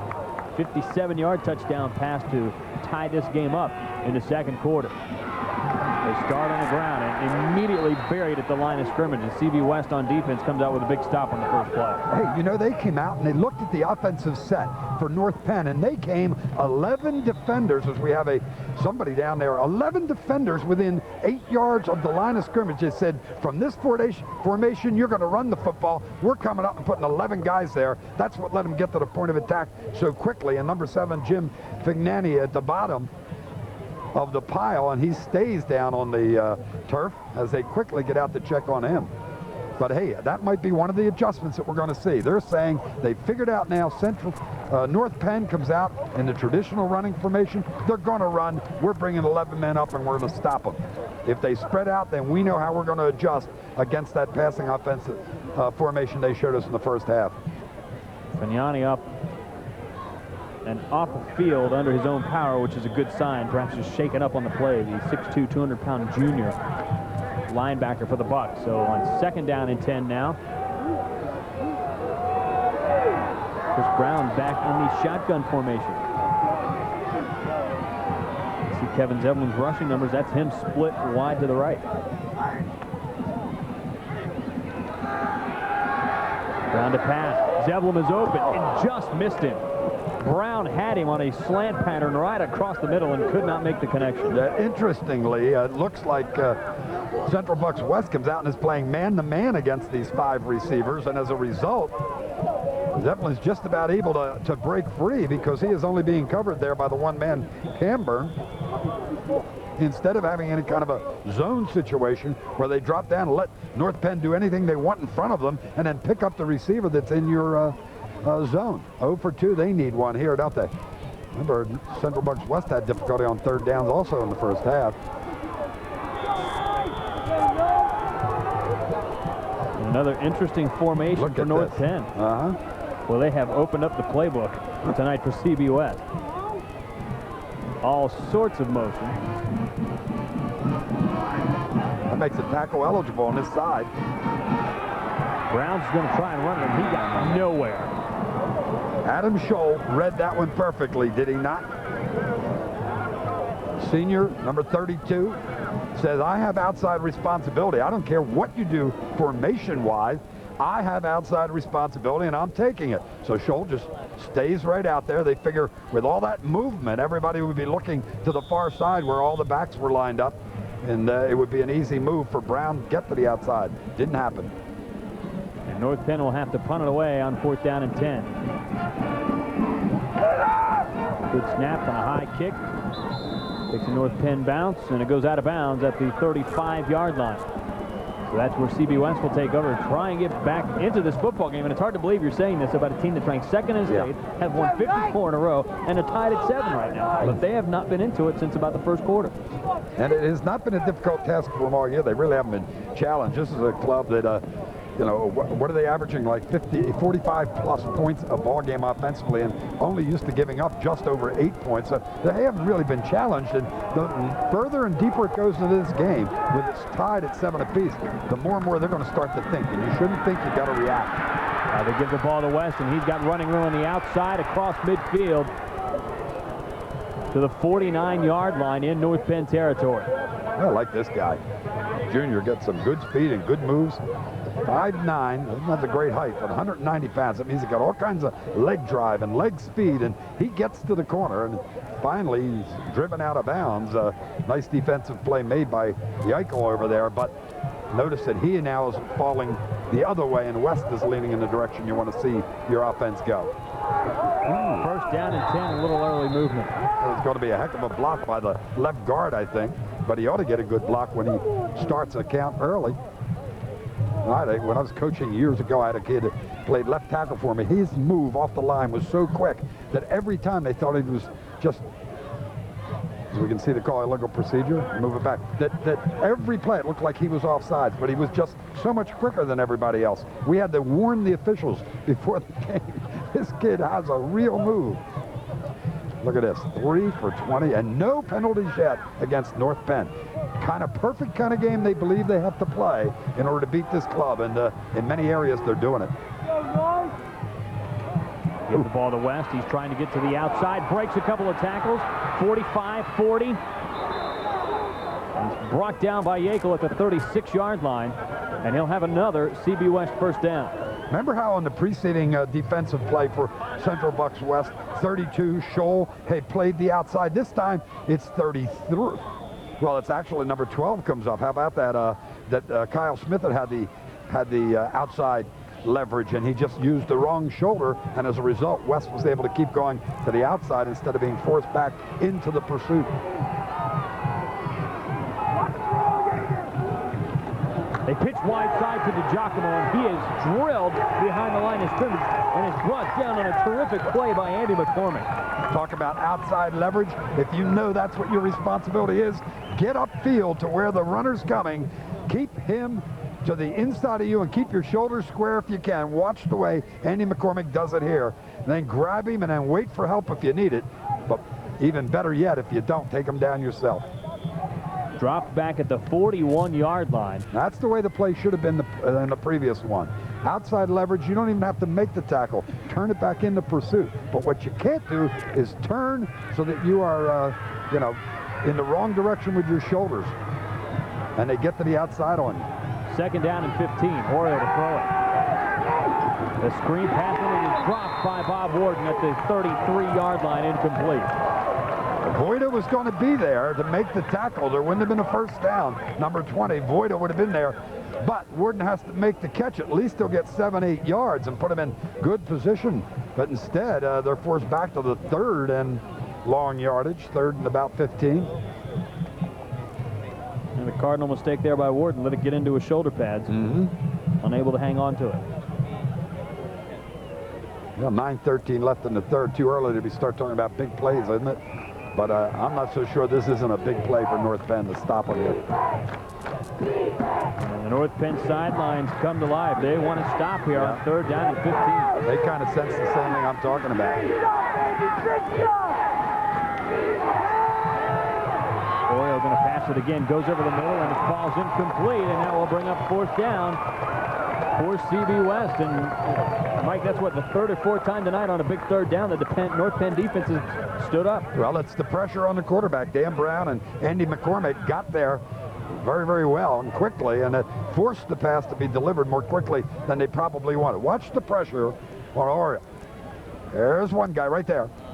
And we didn't see the second one, but as minute Dan Brown got there, pass had to go. They really hadn't cleared downfield just yet. Brad Yeichel heads back deep for North Penn. Yeah, and he can't make a mistake. Don't catch that ball behind you. It'll be inside the 10. Let it go if you have to. And kick to the left side, takes a CB West bounce, and is going to be downed inside the 5-yard line. Well, that's the play. The safety's taught, go to the 10, don't retreat any further. If the ball goes beyond that, you hope it goes into the end zone. It didn't. 9 minutes left in the third quarter. Tied at 7. North Penn with the football when we come back. Hi, y'all. We're the Dixie Chicks. I wish the teenagers that come and scream at our concerts knew what a dork I was in high school. And I think that could have pushed me to think, oh, well, I better do what the cool kids are doing. But there's pressures at every angle to take drugs. I really feel that having a creative outlet is the only thing that pulls you out of that and makes you make the right decision. It's the hardest time in your life. But that's when be a you're discovering teenager. what you love to do, what you're talented at. I can't imagine doing that with something hanging over my head like drugs. For the umpteenth time tonight, North Penn start deep in their own territory. 9 minutes left in the third quarter, and it's 1st and 10 for the home team. Zeblin, the deep back, is lined up in the end zone. They give it to him right side, cuts it back up, uses a blocker, fumbles the football, but it goes out of bounds. Yeah, they got lucky, didn't they? Oh, boy, did they dodge a bullet, because right there, it almost bounced right up into the gut of Jim Fignani, and he just couldn't hang on to it before he got out of bounds. Yeah, look at number 7. Well, first watch a nice run here by Zeblin as he turns upfield, but there's a nice tackle by West, and then the ball bounces right on up, and Fignani just about has it, and even if he does, it's going to be still North Penn ball because it's going to be out of bounds. Depends which way it bounces. Look at this, how close it could have been. Boy, that may be a big play in the ballgame when all is said and done. Good job by West getting a hand on the ball on defense. 2nd and 2. All spotted just across the 10-yard line. Oh, and that play got sniffed out and went nowhere. Janos Vojta on the carry. Not a whole lot he could do with that. Yeah, lineman left a little too quickly, and we're trying to get downfield, thinking they were going to spring him downfield. Well, before you get him downfield, you got to get him around the corner. Outstanding penetration here, just pushes the offensive player back in, and that penetration, by the way, was by Varillo, who we've talked about before, number 44 right there. And he punished the center, pushed him right back into the pile, and the tackles made by the offensive guy it's supposed to be blocking. 3rd down coming up here for the Knights. Move back to the 6-yard line. Zeblin in motion. Cut the football back up to Zach Thomas, and he stopped at the 9-yard line, and that'll bring up a 4th down. And on comes the punting unit for North Penn. Yeah, they need a good snap here now, don't they? We worried about it when we watched them warm up. They seem to be having a little trouble making the connection with between the snapper and the kicker. They cannot afford one here. Got to get a good snap and get the ball off. Snap is good. And a terrific punt. Bounces all the way back at the 50. Takes a CB West bounce. He touched it. The ball was loose, and North Penn has recovered it. 1st and 10 Knights inside the CB West 30-yard line. Well, remember, he's standing in the end zone when he kicks it. The ball winds up, what, nearly 80 yards downfield? Or 70 some at least, right? 75 yards downfield. That's not a bad play. And it's a great one. Great turnover. Commits the first turnover, and boy, what a shot in the arm for the Knights. Yeah, he kicked it to the 47, and then this is kicked around by the offensive player. He loses it. Well, nice play. Outstanding job done on the special teams by Spurio. Dane Mengel Spurio comes up with the play. Crawford Stadium is alive here in Lansdale. Incomplete pass on 1st down and 10. I like that, though. Come right out throwing the football right away. Hope that the other team is thinking about coming in quickly and maybe getting a turnover or something. The defender's not really ready. Bang, throw the football and hope to complete one. Doesn't quite make it here. And by the way, Brown takes quite a shot at the end of this play. Man was open downfield, but the ball is up too high. Yeah, well, from that angle, it was probably a good thing he got a hand on it because it looked like a CB West defender in behind him. He could have picked it off if he doesn't touch it. Second down and 10 after the incompletion.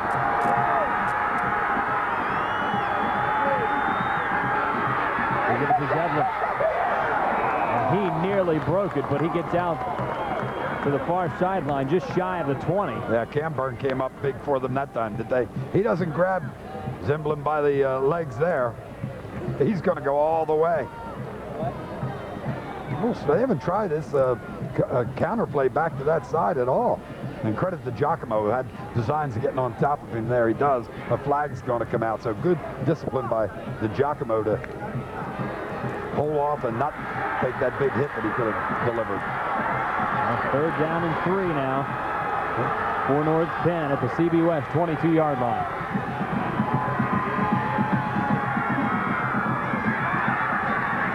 Pitching in the backfield, and it looks like they got the first down. And I don't know how he did it because it didn't look like Brown was going to be able to get out of the huddle with the football, and somehow he got it to Dan Brown. Yeah, Brown to Brown on this one. Not designed as a pitch. Going to be a handoff. Instead, he just launches it.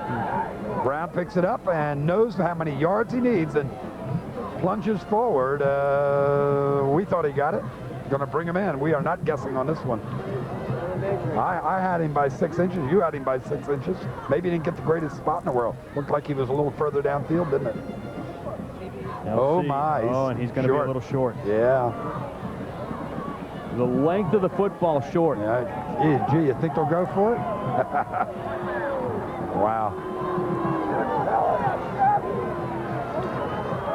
Watch as the quarterback tries to come out. The guard is going to pull, trips him up right there. It's a good thing that guard made that move, though. That is Fran Mahan, number 57, who calls that. But credit both Browns on that play. Here we go, huh? Play of the game, play of the streak. What do you think? Oh, and a timeout. They're going to talk this one over.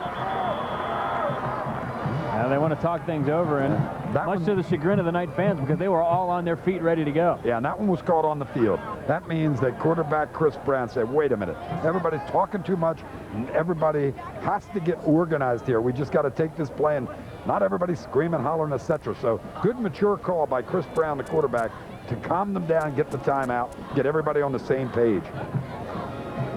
And Dick Beck down on the field, obviously communicating up in the press box with Mike Pettin Jr. Want to make sure they get this play right. A big 4th and inches coming up here with 6:01 left in the third quarter of action. And there you see Pettin Jr. Yeah. It's kind of right behind the post there on the right third of your screen, sitting down in the chair. And leaning forward. See the rushing yards there. Well, they need, they got to make it 56, don't they? Because they've got 55 at this point. They need one more at least to get this first down. And they could probably get away with 55 and a half. Got to be Zevlin, doesn't it? If Brown doesn't keep it on the quarterback's sneak, you got to go with Zevlin. Remember, he comes in averaging 9, what a stat, huh? 9.2 yards a carry. He hasn't been getting that tonight, but in this case, he only needs 1. And he's had a couple of runs tonight. And the thing about Zevlin is he hits the line of scrimmage so fast. Yeah. You've got to think momentum would carry him over. So once again, here come the Knights out on the field. The football team wants the fans on their feet, and they oblige. 4th down and inches. This guy knows how big it is, doesn't he? Hey, look at this formation. Train left, locomotive left. Oh, a little quarterback dive, and he's got the first down. Yep, how about that? You put everybody to the left side, let them think they're coming in there with the student body left, and then have the quarterback step to the right side and go. I thought they were going to try and actually mark it again. No way they should come out with the chains on that one. Ah, well-designed play, huh? Showed a good discipline. Notice how long they were on the count. They were willing to take it offsides by Central Bucks West if they jumped. They had the great discipline. Every one of them stayed contained. And then with the snap, Brown goes to the right side and keeps the drive alive. You saw the graphic a moment ago. North Penn with 4 first downs on the night. Perhaps none bigger than that one. 1st down and 10. They give it to Zevlin. He's got some running room on the left side. You know, I think they're catching the Central Bucks West defensive line slanting towards formation. Because you notice in this half, and that could be an adjustment that was made also, every time they put the wing back to the right side, Zeppelin is coming towards that direction and then immediately sliding back in the opposite direction, and there does not seem to be a defensive lineman there. If they are slanting in direction of formation, that gives them that kind of move to the opposite side. Under 5 minutes to play here in the third quarter. 2nd down and 5.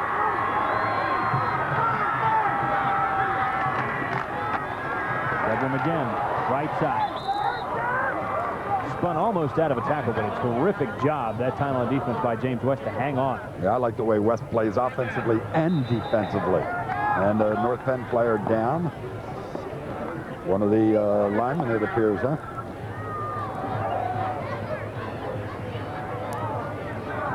It's hard to tell with the crowd around him, and perhaps he's Matt Matusa. Yeah, that's what I think, 64. 205-pound junior. The interesting thing about this crowd shows you what kind of tradition they have at both schools. Walking around at halftime and checking it out, especially here on the North Penn side, is so easy to see. It's got to be 85% adults. You know, this is not a student body turnout. This is a community turnout. You see that in the way the bands perform, the 3 junior high school bands that we saw, and the huge 160-piece band at the high school level. That usually spells community participation, and certainly we know that that's been the story at Central Bucks West.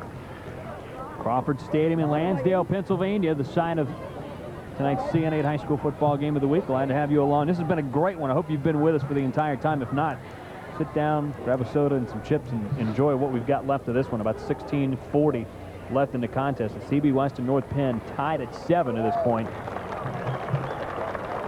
And Matusek, you can tell he's a football player. He went up, he wanted to get back in the huddle, and they said, sorry, you got to come out for at least a play. And here's the situation. North Penn has, well, 3rd down and about 2 yards. Down at the CB West 11-yard line. And a sophomore has to go in there to replace Matusek. That will be Baji Akintoy.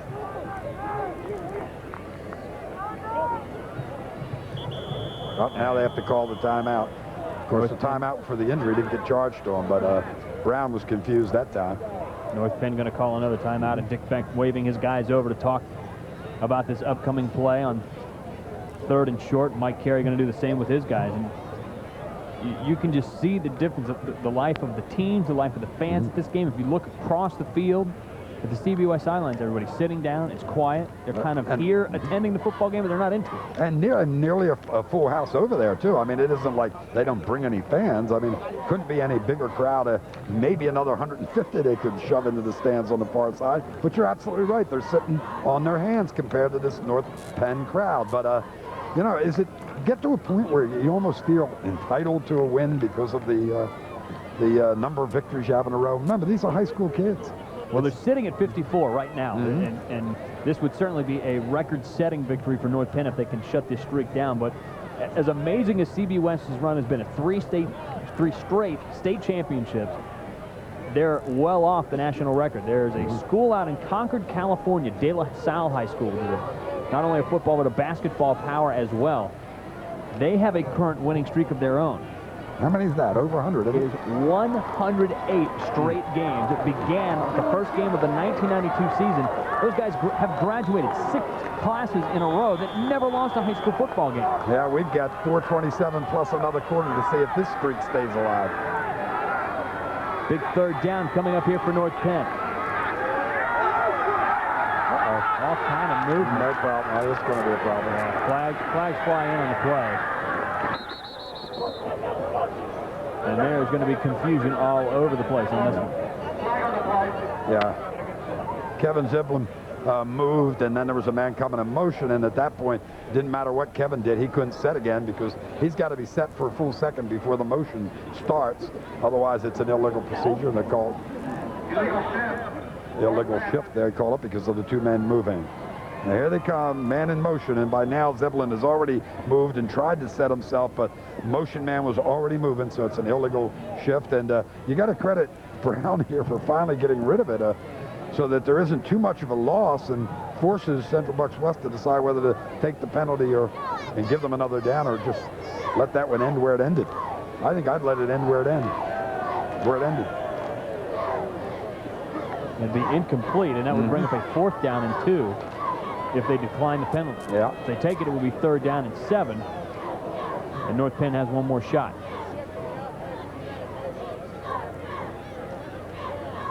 Now, actually, there was a completion on it, and that's the reason they could do it, because they wound up with a loss and still 4th down.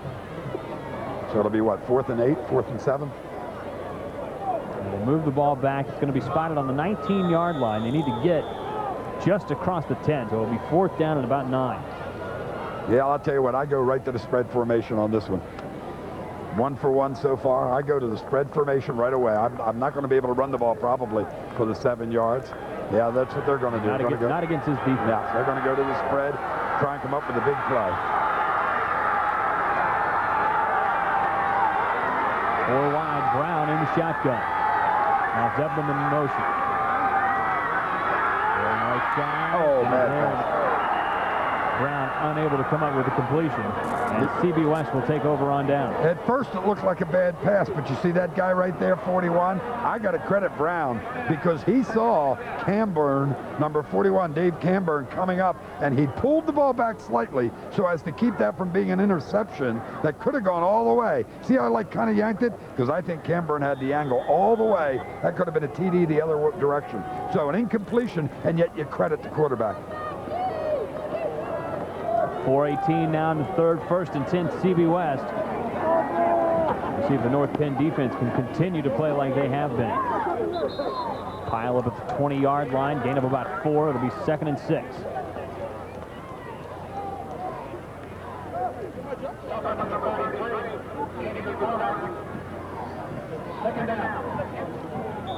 What do you suppose the over-under at the very least would have been on this game? You got to anticipate both teams have been scoring in bunches this season. There'll be a lot more points than this.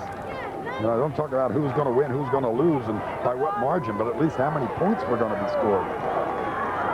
Coming into the game, CB West was 6th in the state in points per game at over 45. Right now, there's 3.5 minutes left in the third quarter, and they've got 7 on the board. That play got out across the 25 to the 26. It will be close to a 1st down, but perhaps a bit shy. That's close enough. I think we're going to have the change come out and take a measurement.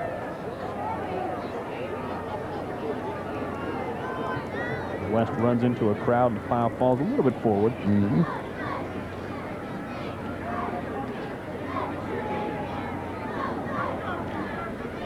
You know how crucial it is how many measurements we've had here. These officials understand it, don't they? Leaving nothing to chance. And West is just shy on that carry.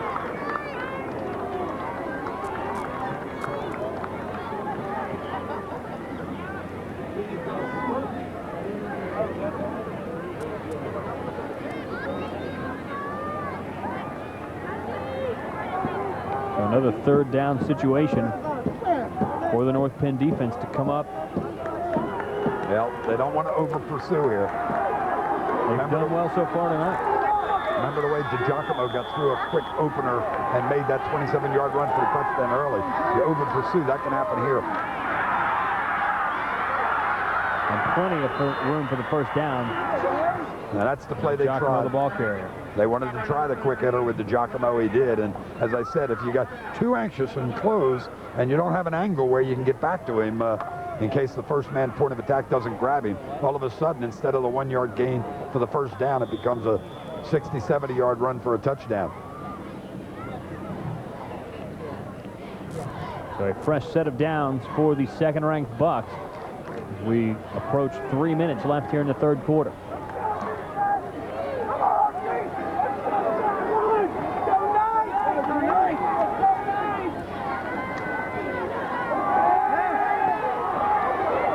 Incomplete pass there.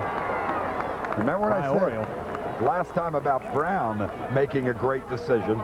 This time the defense played it so well that Oriole was forced to make the good decision and throw the ball away, or we would have had an interception. Watch, we'll see the defense. Jazz, you can sense it there at the bottom left of your screen. You could feel the man was covered, and Oriole knew it. He also knew that he was going to be thrown to the ground because Knowlton had gotten there. And therefore, he says, all right, let's just erase that play and start over again. Some of the best decisions by quarterbacks are don't try and make the completion. Give the ball to Bob Warden, running through a couple of tackles out near the 45-yard line. Stop him just short of 44. They'll bring up third down. How many times have they wound up with, look at that trot block. Look at that job done right there. Coming right on through, Gene Rich, number 55, watching. Here he comes. Look at his kick-out block. Ooh, what a hit right there. Opens it up for Warden. You get a guard like that, you just love being the running back. He just stopped Connell Smallwood right in his track. 3rd and 1. Johnson, the ball carrier. He'll be close, depending on the spot of the football. I believe he's got the first down.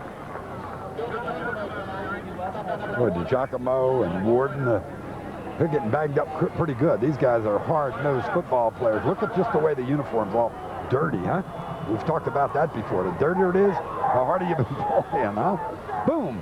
Look at him go forward, forward, forward. 5 guys it takes to stop his forward progress. And he had enough for the first down, and Oriole brings him to the line of scrimmage for 1st and 10. 7 first downs in the game for the Bucks.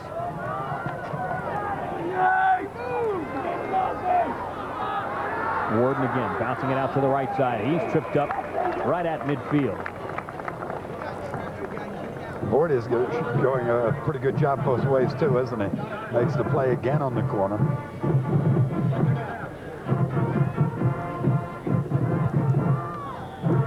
North Penn coaching staff right in the middle of a chess match with their arch rival. Under 1:20 now here in the 3rd quarter, and we've got the clock stopped and a timeout called by CB West. With 1:16 left in the 3rd, and 2nd down and 7 coming up. I think you can look at the play chart and see how tight this game has been just by where each of these teams has called timeouts. Most of the time, a team is going to save them to a crucial moment as you get down near the close of the game in case you are not winning and you are close enough to try and get a score. Instead here, they're calling them all over the place.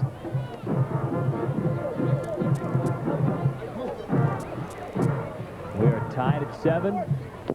Dick Beck talking it over with his defense. They have made a number of terrific defensive stands tonight and have come up really big when their backs have been against the wall. They have been right in the shadow of their own goalpost a couple of times and held CB West without points, which is not something many teams have been able to do at any time this year or over the past couple of years.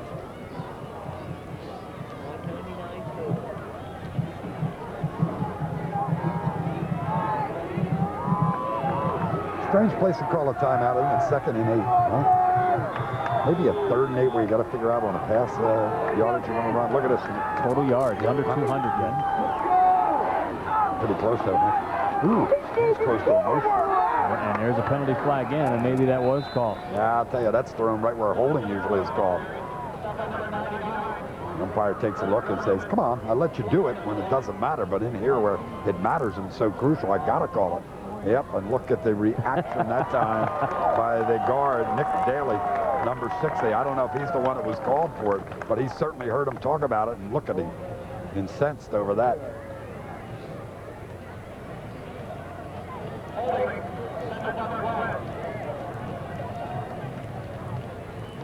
It'll be 2nd down as they back him up. Well, they continue to hurt themselves, but look at North Penn, the discipline that they've been shown. We talked about how a team that maybe doesn't match up talent-wise or experience-wise has to play the perfect game. Cannot have too many turnovers, or hardly at all, if they can get away with it. You can't have those penalties, because that team that's so good is just going to jump down your throat and take advantage of those opportunities. 2nd down and 13 now with 1:11 left here in the 3rd. Throw this time. Looking deep over the middle. Has a man in it. It's intercepted at the 30-yard line. Back across midfield. And a huge play by Kyle Smith. The senior defensive back comes up with another big play. And how about that Knights defense? I'll tell you right now, if Oriole waits an instant more, instead of Smith being a temporary hero, he could have been a real goat, because the receiver had cleared beyond him, and Smith just reaches up and takes the ball out of the air in front of the receiver. Look, he'll be in front of the receiver. Oriole had to wait an instant longer because the man had cleared downfield. Could have been a mistake. Instead, he comes up big time with the big play. Boy, Kyle Smith smelling like roses under a minute left in the third quarter. 1st and 10 for the Knights. Yeah, Ingram, I think, would have wound up in the end zone. Play action. Brown has a man, and it is dropped at about the 35-yard line. Yeah, and guess who was open downfield? Kevin Zeblin was 10 yards further than the man who got the football, and wide open. No one had covered him at all. See if they remember that one. Look at this. Should be a catch, you think? Oh, my. He said, what am I doing? Instead of bringing it into my body, I got my fingers out there. It bounces right off. Right in the hands of Doug Servey.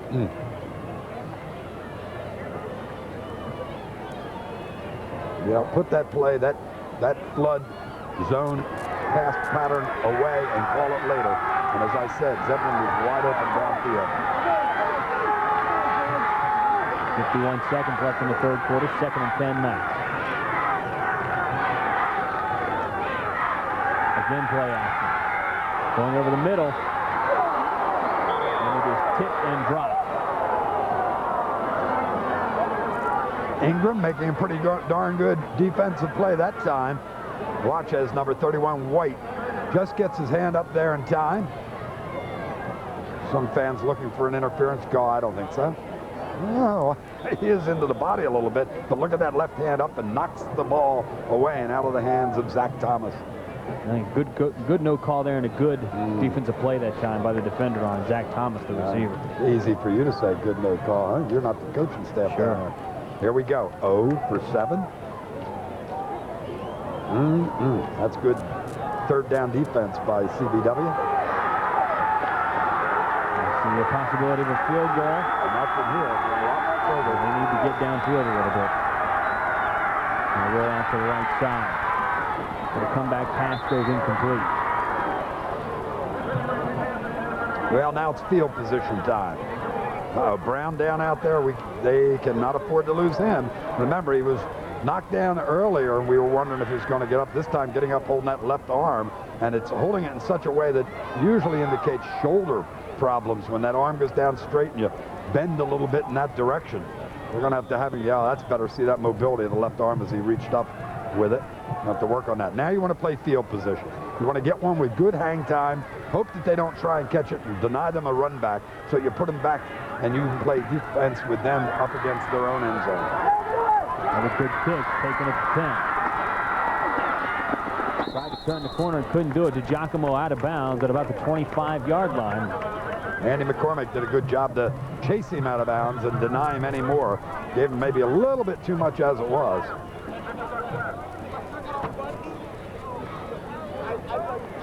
Yeah, we said at halftime when it started, could we really say it? At that point, it was 7-7. We're 31 seconds away from ending 3 quarters and having it 7-7. And Mike Oriole, second half, 0 for 4 with an interception. Give the ball to Westman. He is tripped up at the line of scrimmage, right about the 25-yard line. He falls forward to the 26. Good job by Fred Vroman, who was down on the ground. He was blocked. Watch 99. He's going to get pancaked by the defensive man. Pancaked and yet reaches out anyway. Double teamed, in fact. Reaches up with the left arm and makes the stop. 2nd down and 9 now. A little bit of a quick snap, and Bob Warden is wrapped up at the line of scrimmage and turned back. Oh, I thought there was a fumble there for an instant even. McCormack again coming up big time. Second time he's met the runner in the backfield when he is outside contained. But there's the big issue right now. You see the trainers there looking at the quarterback, Chris Brown, as 3 quarters have come to an end. 12 minutes of action left, and CB West trying to extend a 54-game winning streak, and they are in a dogfight here in Lansdale. Do you know who I am? Am I a P or a D? A Q, perhaps? Or a B? I am dyslexia, and millions of kids struggle with me every time they read. Call now to help your child manage his learning disability. There's no reason to be held back. There you see Chris Brown up off the bench. Attention to the training staff, teammate, asking him if he is all right. Before he gets a chance to find out, they're going to have to come up with a couple of more defensive stops. One right here, in fact. Big third down, pass over the middle, and it is incomplete. Pass intended for Tom McKinstry, the senior tight end. The connection unable to be made. Yeah, they took the wingback, ran him straight downfield, tried to drive the safety off, and then bring McKinstry right back in front of him. He was open. Ball was not delivered exactly right to him, and he couldn't come up with the catch. And another good defensive play in the area. Mike Yeager. Boy, he has been all around the ball this entire game. Yeah, I think a lot of pressure on Yeager, number 13. Remember last time we said it was pressure. Don't go beyond your 10-yard line. He didn't. He made the right play then. Now he does not want to lose the football here. Fair catch. Yep. It. Whoa. Almost. Oh. And a late hit, and here comes a penalty flag. Yep. At the 43-yard line. Good play there, because it was a low driving kicks, which meant he could get the reception, not worry about it coming down from on high where he might fumble it, but he still almost coughs it up, and I think that's the reason that the Central Bucks West kid winds up going into him. You know, it's one of those reaction kind of things. See the fumble, so he reacts. It's just a quick reaction. Look, at that point, he knows that he shouldn't be doing it and trying to get away. Instead, there's the penalty, and he'll pick up, what, 15 yards on this? We'll wait and see. It depends on whether they think it was really flagrant. I didn't think it was flagrant.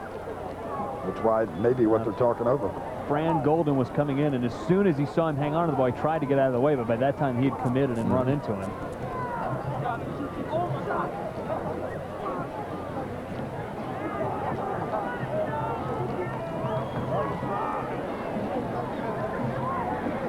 Either way, it is first down for North Penn, and they will be close to, if not in, CB West territory to start the drive here.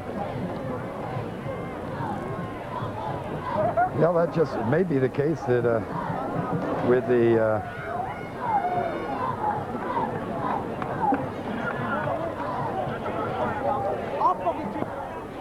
well, he gives the sign for interference and then says that it's turned down. Well, in any event, winds up being North Penn football. We know that for sure. First down and 10 for the Knights. Little end around. Devlin's got room, and he's got some blockers. Midfield, puts it back up, and he gets out to the 45-yard line. First and 10, North Penn. A little trickery that time. Zach Thomas going one way, and Zeppelin coming the other. Remember what we said about throwing a pass when the other team's down. Gadget plays also run when the other team may be down a little bit. Now, Central Bucks West didn't get the penalty against them. They thought they were going to get it, and therefore you call the gadget play at that point, hoping once again that they're back on their haunches. I'll tell you what, there's some outstanding coaching going on this evening.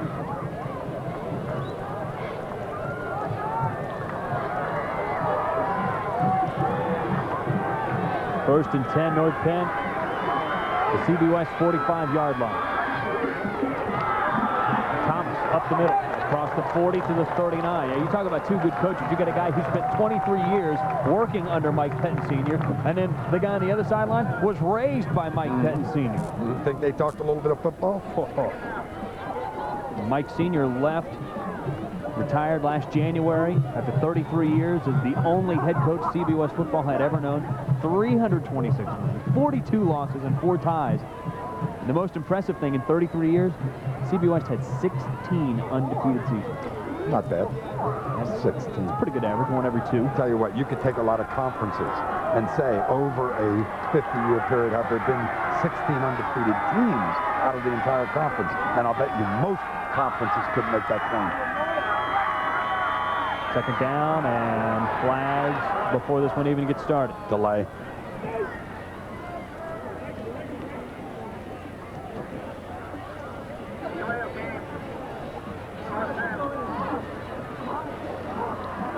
So we'll back them up and have a second down and 10. First penalty? First penalty of the night on the North Penn Knights.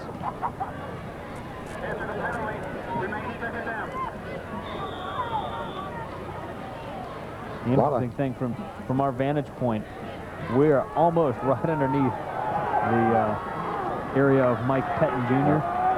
After the penalty, you could hear him scream out, "That stinks." Yep. And it's the first penalty of the night. Brown out of the shotgun now. Little quarterback draw. Held up and turned back by Gene Rich.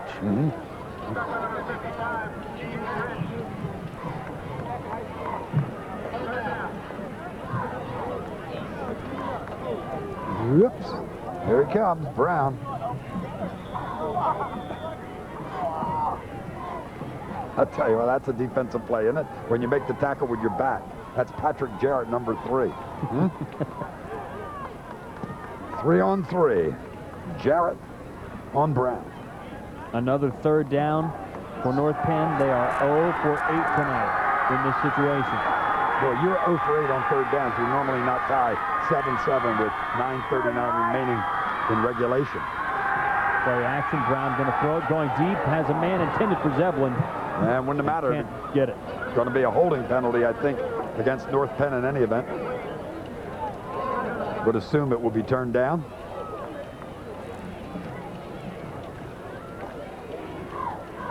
Yes, it was holding, a late holding call. One of the men pulled from the line and tried to seal off the backside rush. His quarterback was rolling to the right side, and the referee normally would be looking at the quarterback that time, and therefore you would get away with it. But good peripheral vision by our referee tonight. He's able to watch the quarterback plus see the hold on the backside.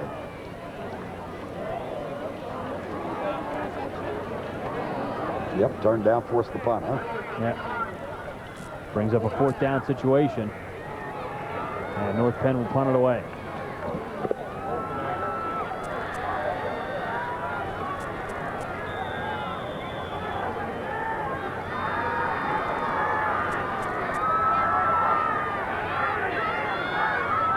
Watch it. Oh, high snap. He hangs on to it and gets it away. And a terrific play that time by the punter. And he gets a terrific bounce. Inside the 20, going to be down at the 15-yard line. And North Penn dodges a bullet with 9:22 left here in the fourth quarter of action. We are tied at 7, and CB West will get the football when we come back. Tuesday, 8 o'clock on CN8. Lynn Doyle hosts Campaign 2000, Election Night, joined by Arthur Fennell, Grace Hodges, and the CN8 News team. You get results and insights on the races important to you, with live updates from campaign headquarters throughout the region, exclusive studio interviews, and of course, Lynn Doyle takes your calls. Campaign 2000, Election Night on CN8, the one network that lets you voice your vote.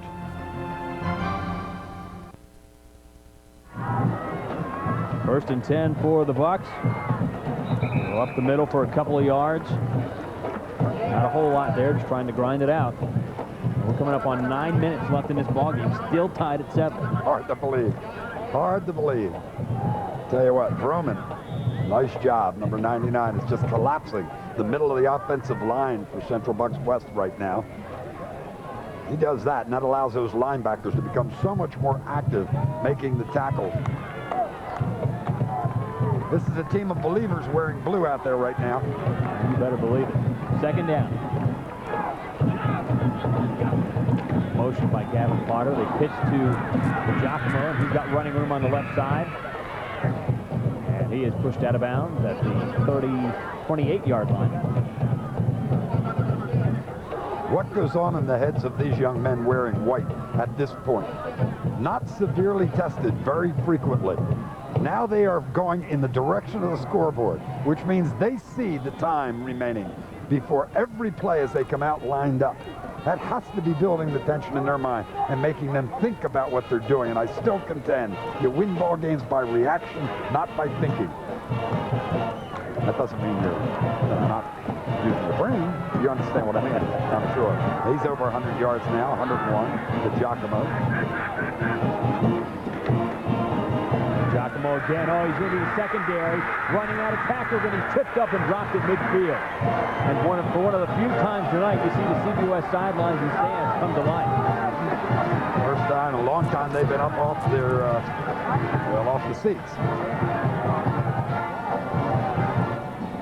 That's just one to watch, isn't it? Such a nice run. Kyle Smith comes up big again, came up big with the interception, and now he comes up big with the touchdown-saving tackle. Giacomo telling everybody, just calm down, guys. Calm down. More than double first downs between CBWS and North Penn. Not very many in the ball game, are there? No. We'll go again left side to the 46. Gain of 4 on the play. Now you see how important that punt was, huh? To get it away instead of having to maybe go to one knee with the bad snap and not get one away and give them the ball at midfield or have it blocked, whatever. Now you're forcing this team, Central Bucks West, to show how good they are by forcing them to drive the ball all the way downfield.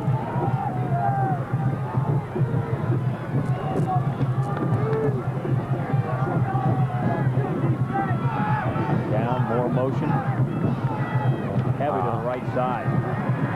West the ball carrier. I'm telling you what, I'm not sure they were set long enough. They got away with one there. Maybe should have been a procedure penalty. Last man coming over to set on the right side as the end has to get set before you can snap that football. Short of the first. It'll be 3rd down and 1 from the North Penn 41-yard line. How many thirds and 1? Now watch. Watch here as Varillo comes over. See how quickly the ball snapped before he gets down. I'm telling you what, he just makes it. Oh, that is close. 3rd down and 1. North Penn has been big in this situation tonight. Potter in motion. They give it to the F-man West, and he's got it. Or correction, that's the Giacomo carrying the football. And he's got the ball to the 36-yard line, enough for a CBWS first down. This is the point in a ball game where certain players come alive. They kind of come to the huddle and say, either by their look or in fact saying it, I want the football. You have the sense that Giacomo is the guy on this drive saying that one way or another, either by the look of intensity or saying it out loud, give me the ball. 190 yards and what, 115 almost of those have been Giacomo's. Tell you what though, Giacomo, he's coming out of that pile at the end of a play. He's tired. He's worn down. 6:20 left here in the 4th quarter. 1st and 10 bucks. Giacomo again, running room again into the secondary. Now the big backs always look tired, don't they? When what they're doing is they're just not going to expend any more energy going back to the huddle. They know they've got the 25, 30 seconds. Let me get back. All right, now I'm there. Now let me, ooh, again, quick move that time by the left tackle. Just getting out there as the ball is snapped so as not to be offsides. The Giacomo's ready now. He's had it. He's had his rest. 2nd and 1. Giacomo again. He's breaking tackles again. Down inside the 10.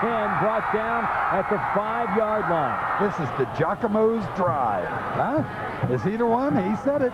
Get me the football. You love it when they get the turf stuck in the helmet. Leave it there. Makes him a better player, huh? Don't be pulling out. It'll scare the guys on the other side. Give me the football. Let me get downfield. Spin drill. Get the extra yardage. Remember we talked earlier about which way the body's falling. This time they're falling in the direction they want to be. Straight ahead. Kyle Smith came and tried to rip the football away there at the end and was unable to do it. Now remember, this is the 3rd 1st and goal that CBWS has had since the 1st quarter. They've not gotten in yet, and they're not there.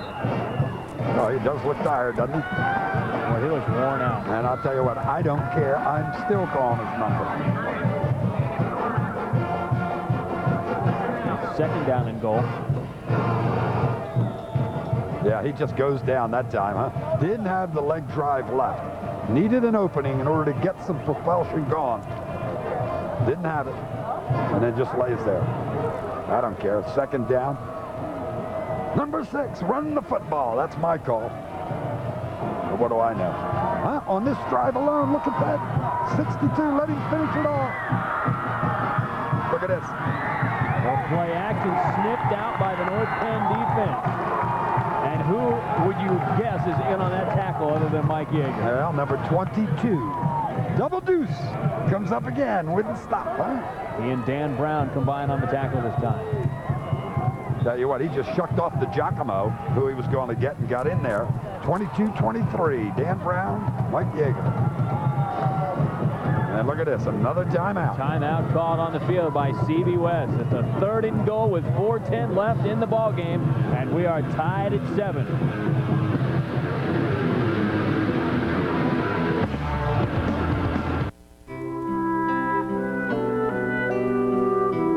Isn't it great when dreams come true?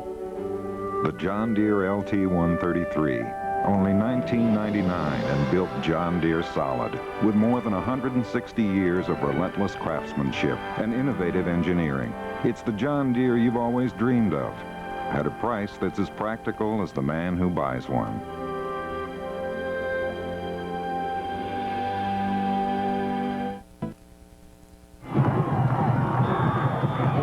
Left in the 4th quarter. 3rd down and goal. Shifting on defense. The pitch to DiGiacomo, a little halfback pass. It's caught. Touchdown, CB West. You talk about play calling in this ball game, and the North Penn sidelines have gone silent. Who are the guys that we talked about before the ball game, huh? DiGiacomo offensively. And we talked about a guy by the name of Potter, didn't we? On defense. Gavin Potter, but and he's he getting comes on up this big side of on the ball, offense. doesn't he? What we say, he could play for almost any team offensively. Well, he came up big on that one, didn't he? Wow. 7 total points on 3 drives inside the 10, and that is blocked. A hand on the extra point, and with 4:05 left, how big is that play going to come up? Yeah, we'll see, but not many plays bigger than this one by DiGiacomo. Not only a halfback pass, but you know the neat thing about it, he's running the wrong way for the right-hander. Has to stop and get the ball across. All right, they turn, pitch, power sweep. He gave it away right away, and then boom, Potter wide open in the end zone, and you know they practice it a few times because that's about as perfectly executed as you can get it. He sees it. If he came any further, he's going to be hit by the defensive man McCormack, but instead it's going to be Potter in the end zone for the 6 points.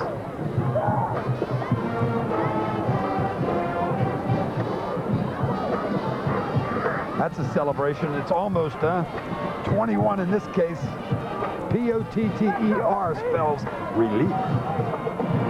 You wouldn't expect that kind of elation from a team who's won 54 in a row. No, that's why I'm saying late in the 4th quarter. It's relief. They know they've been in a ball game tonight. They know they've been challenged. They know it could be different. CB West will kick it away with 4:05 left, leading the ball game now 13-7. That is the first time they've scored since the first drive of the ball game. Randy Bronx kick it away. Yeager is back deep.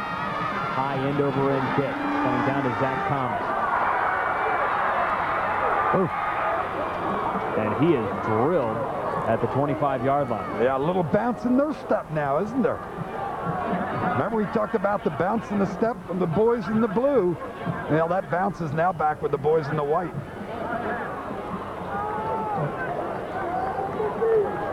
Yeah, well, they don't want to celebrate too soon over there. A little exuberant. The Knights have 4 minutes to go 75 yards for a chance to win this ball game. And here they come in the 5-wide shotgun set.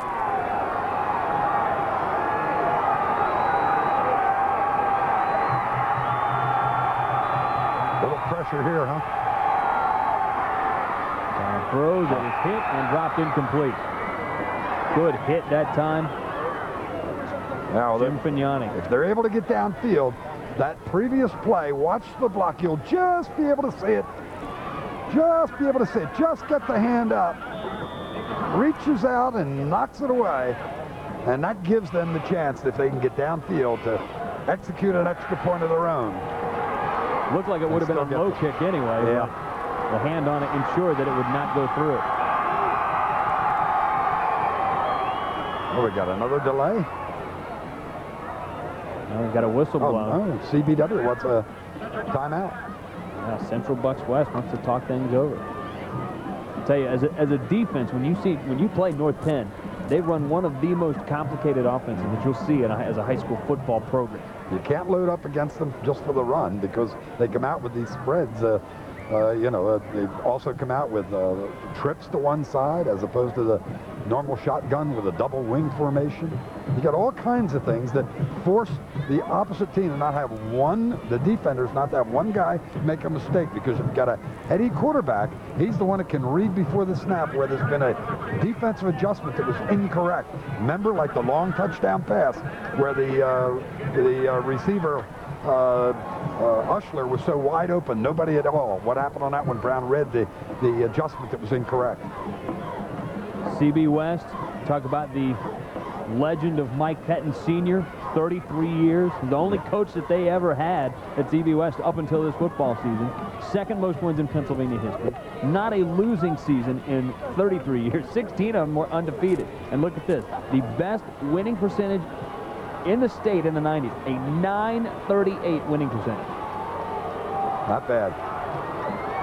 Mike Penn Jr. on the far right of your screen there, under his tutelage for many, many years. This is his first opportunity in 5-6 games to knock his alma mater off.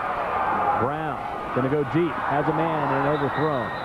Pass intended for Zeblin. All the time now we're down to third down. The one mistake you can't make, and you see it made so often, is trying to get everything on one play.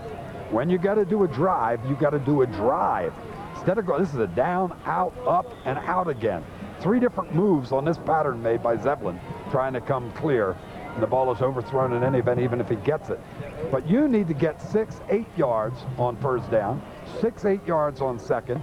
Keep going down the field in those chunks till the defenders start to tighten. Then you run that out, up, out, and up again, whatever.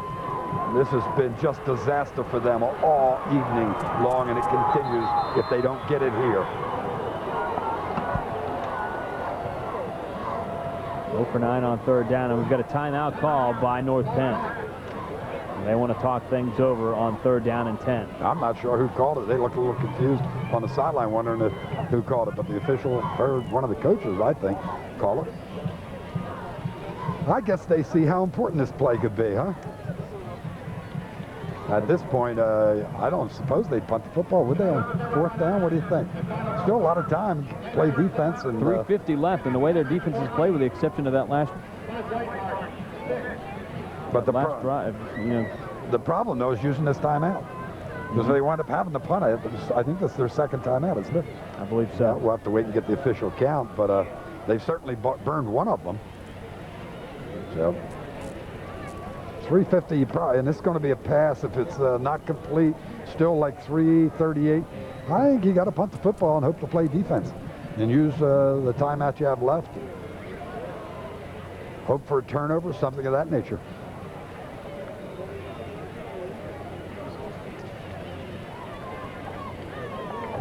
Dick Beck and his guys talking things over on the near sidelines. Mike Carey doing the same over on the far side. These guys trying to extend the winning streak to 55 games in a row. And right now they have a 6-point lead. They're still into it. The cheerleading crew trying to bring them home. Yep, they're and still ready. Third down and 10 here.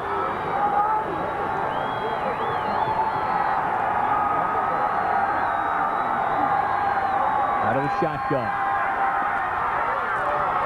Thomas in and out of his hands over the middle.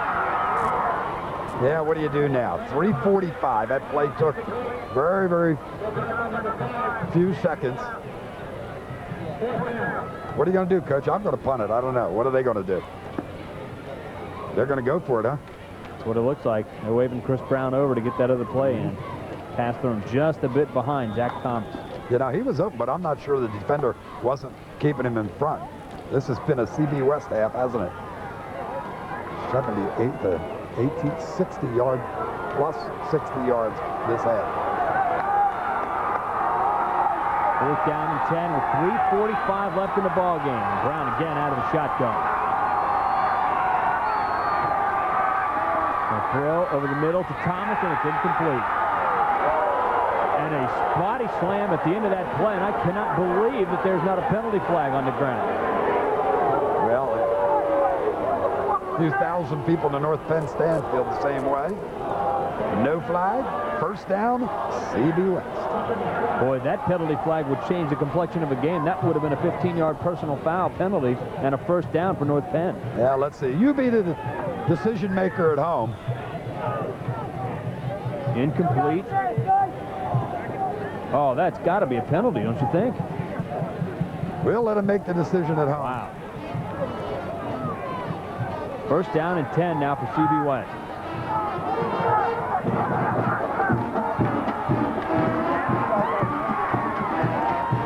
Giacomo stood up at the line of scrimmage.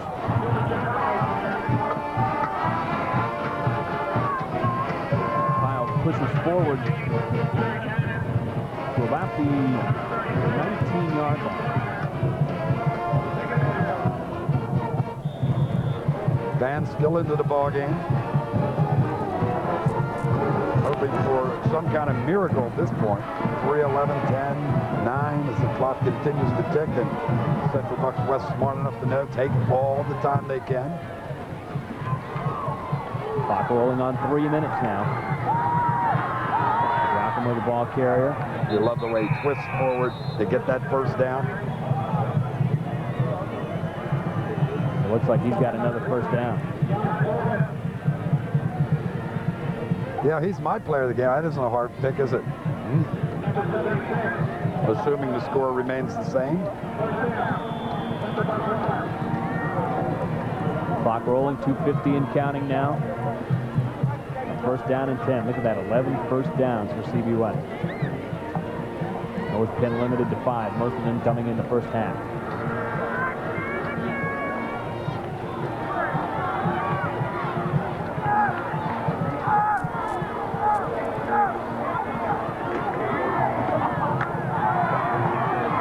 Giacomo again, this time inside the 10.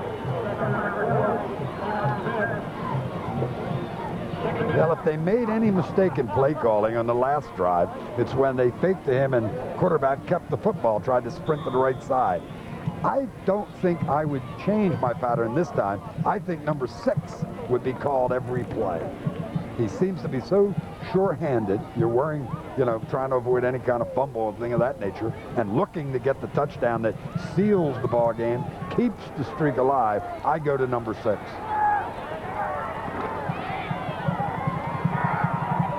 Now they go to him again. He gets down to the 6-yard line and will be close to a 1st down. Clock running down now, 1:37 and counting. And we have seen some good football this season on CN8 at the high school level, and it'd be difficult to find one that really tops this, wouldn't it? Gary excited. I think he's worried about a delay of game penalty here. It's taking a long time to get this play in. Shouldn't take too long to go back and huddle and say, same old play again, should it? Yeah, there's no decisions or play calling being made here. Now the clock stops on a timeout call. Well, while they move the chains. Oh, you're right, on the 1st down. Giacomo limping a little bit. See if he says anything in the huddle, like give it to somebody else. I don't think so.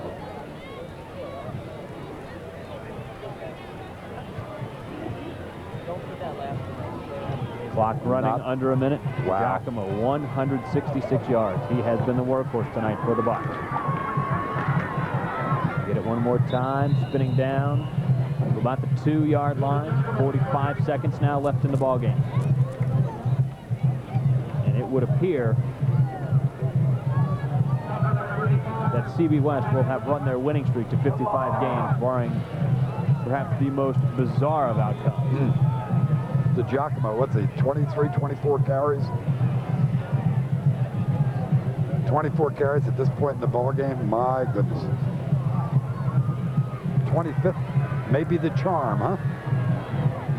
They're not even going to just kneel? Yeah. Going to take a knee. I love it. That's sportsmanship, huh? Take a knee and run out the clock. And I tell you what, CB West has made it 55 in a row, but they had to fight for this victory against their arch rival, the Knights of North Penn High School. Now, the boys in blue can hold their heads high. They played a terrific football game here in Lansdale tonight. Both teams can remember this one for a long time as an outstanding performance.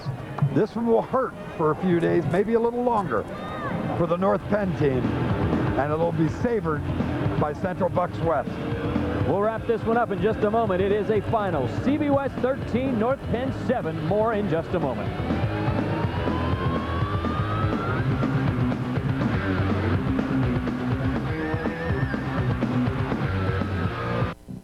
When I was a kid, I dreamed of becoming the best. Of course, I do more than dream. I make plans for what's going to happen to me in the future. I actually got up and did something about becoming a champion. I went out and worked hard. I trained very hard. I always have to get a new resolve to get better and new goals. There's a lot of constructive things that you can do. I don't have to mess around with drugs because I know it's not good for me and it's not good for anything that I do. Drugs kill dreams. It's just not worth it. But it's always you have the choice. You have to make the best one. Begin with a question. What is Tai Chi? Explore the possibilities.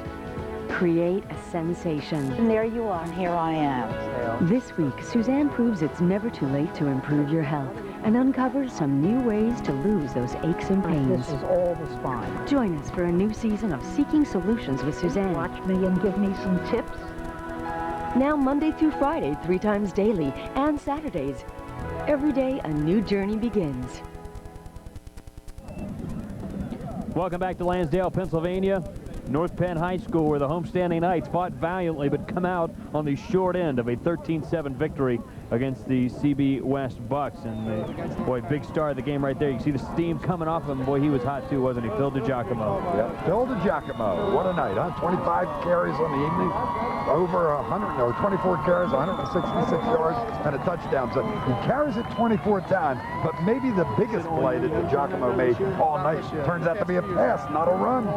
Yeah, we'll get a look at that last touchdown pass that was set up terrifically by sending DiGiacomo through all the way down the field. And now he gets the ball and he turns and throws the football this time, and Gavin Potter in on offense.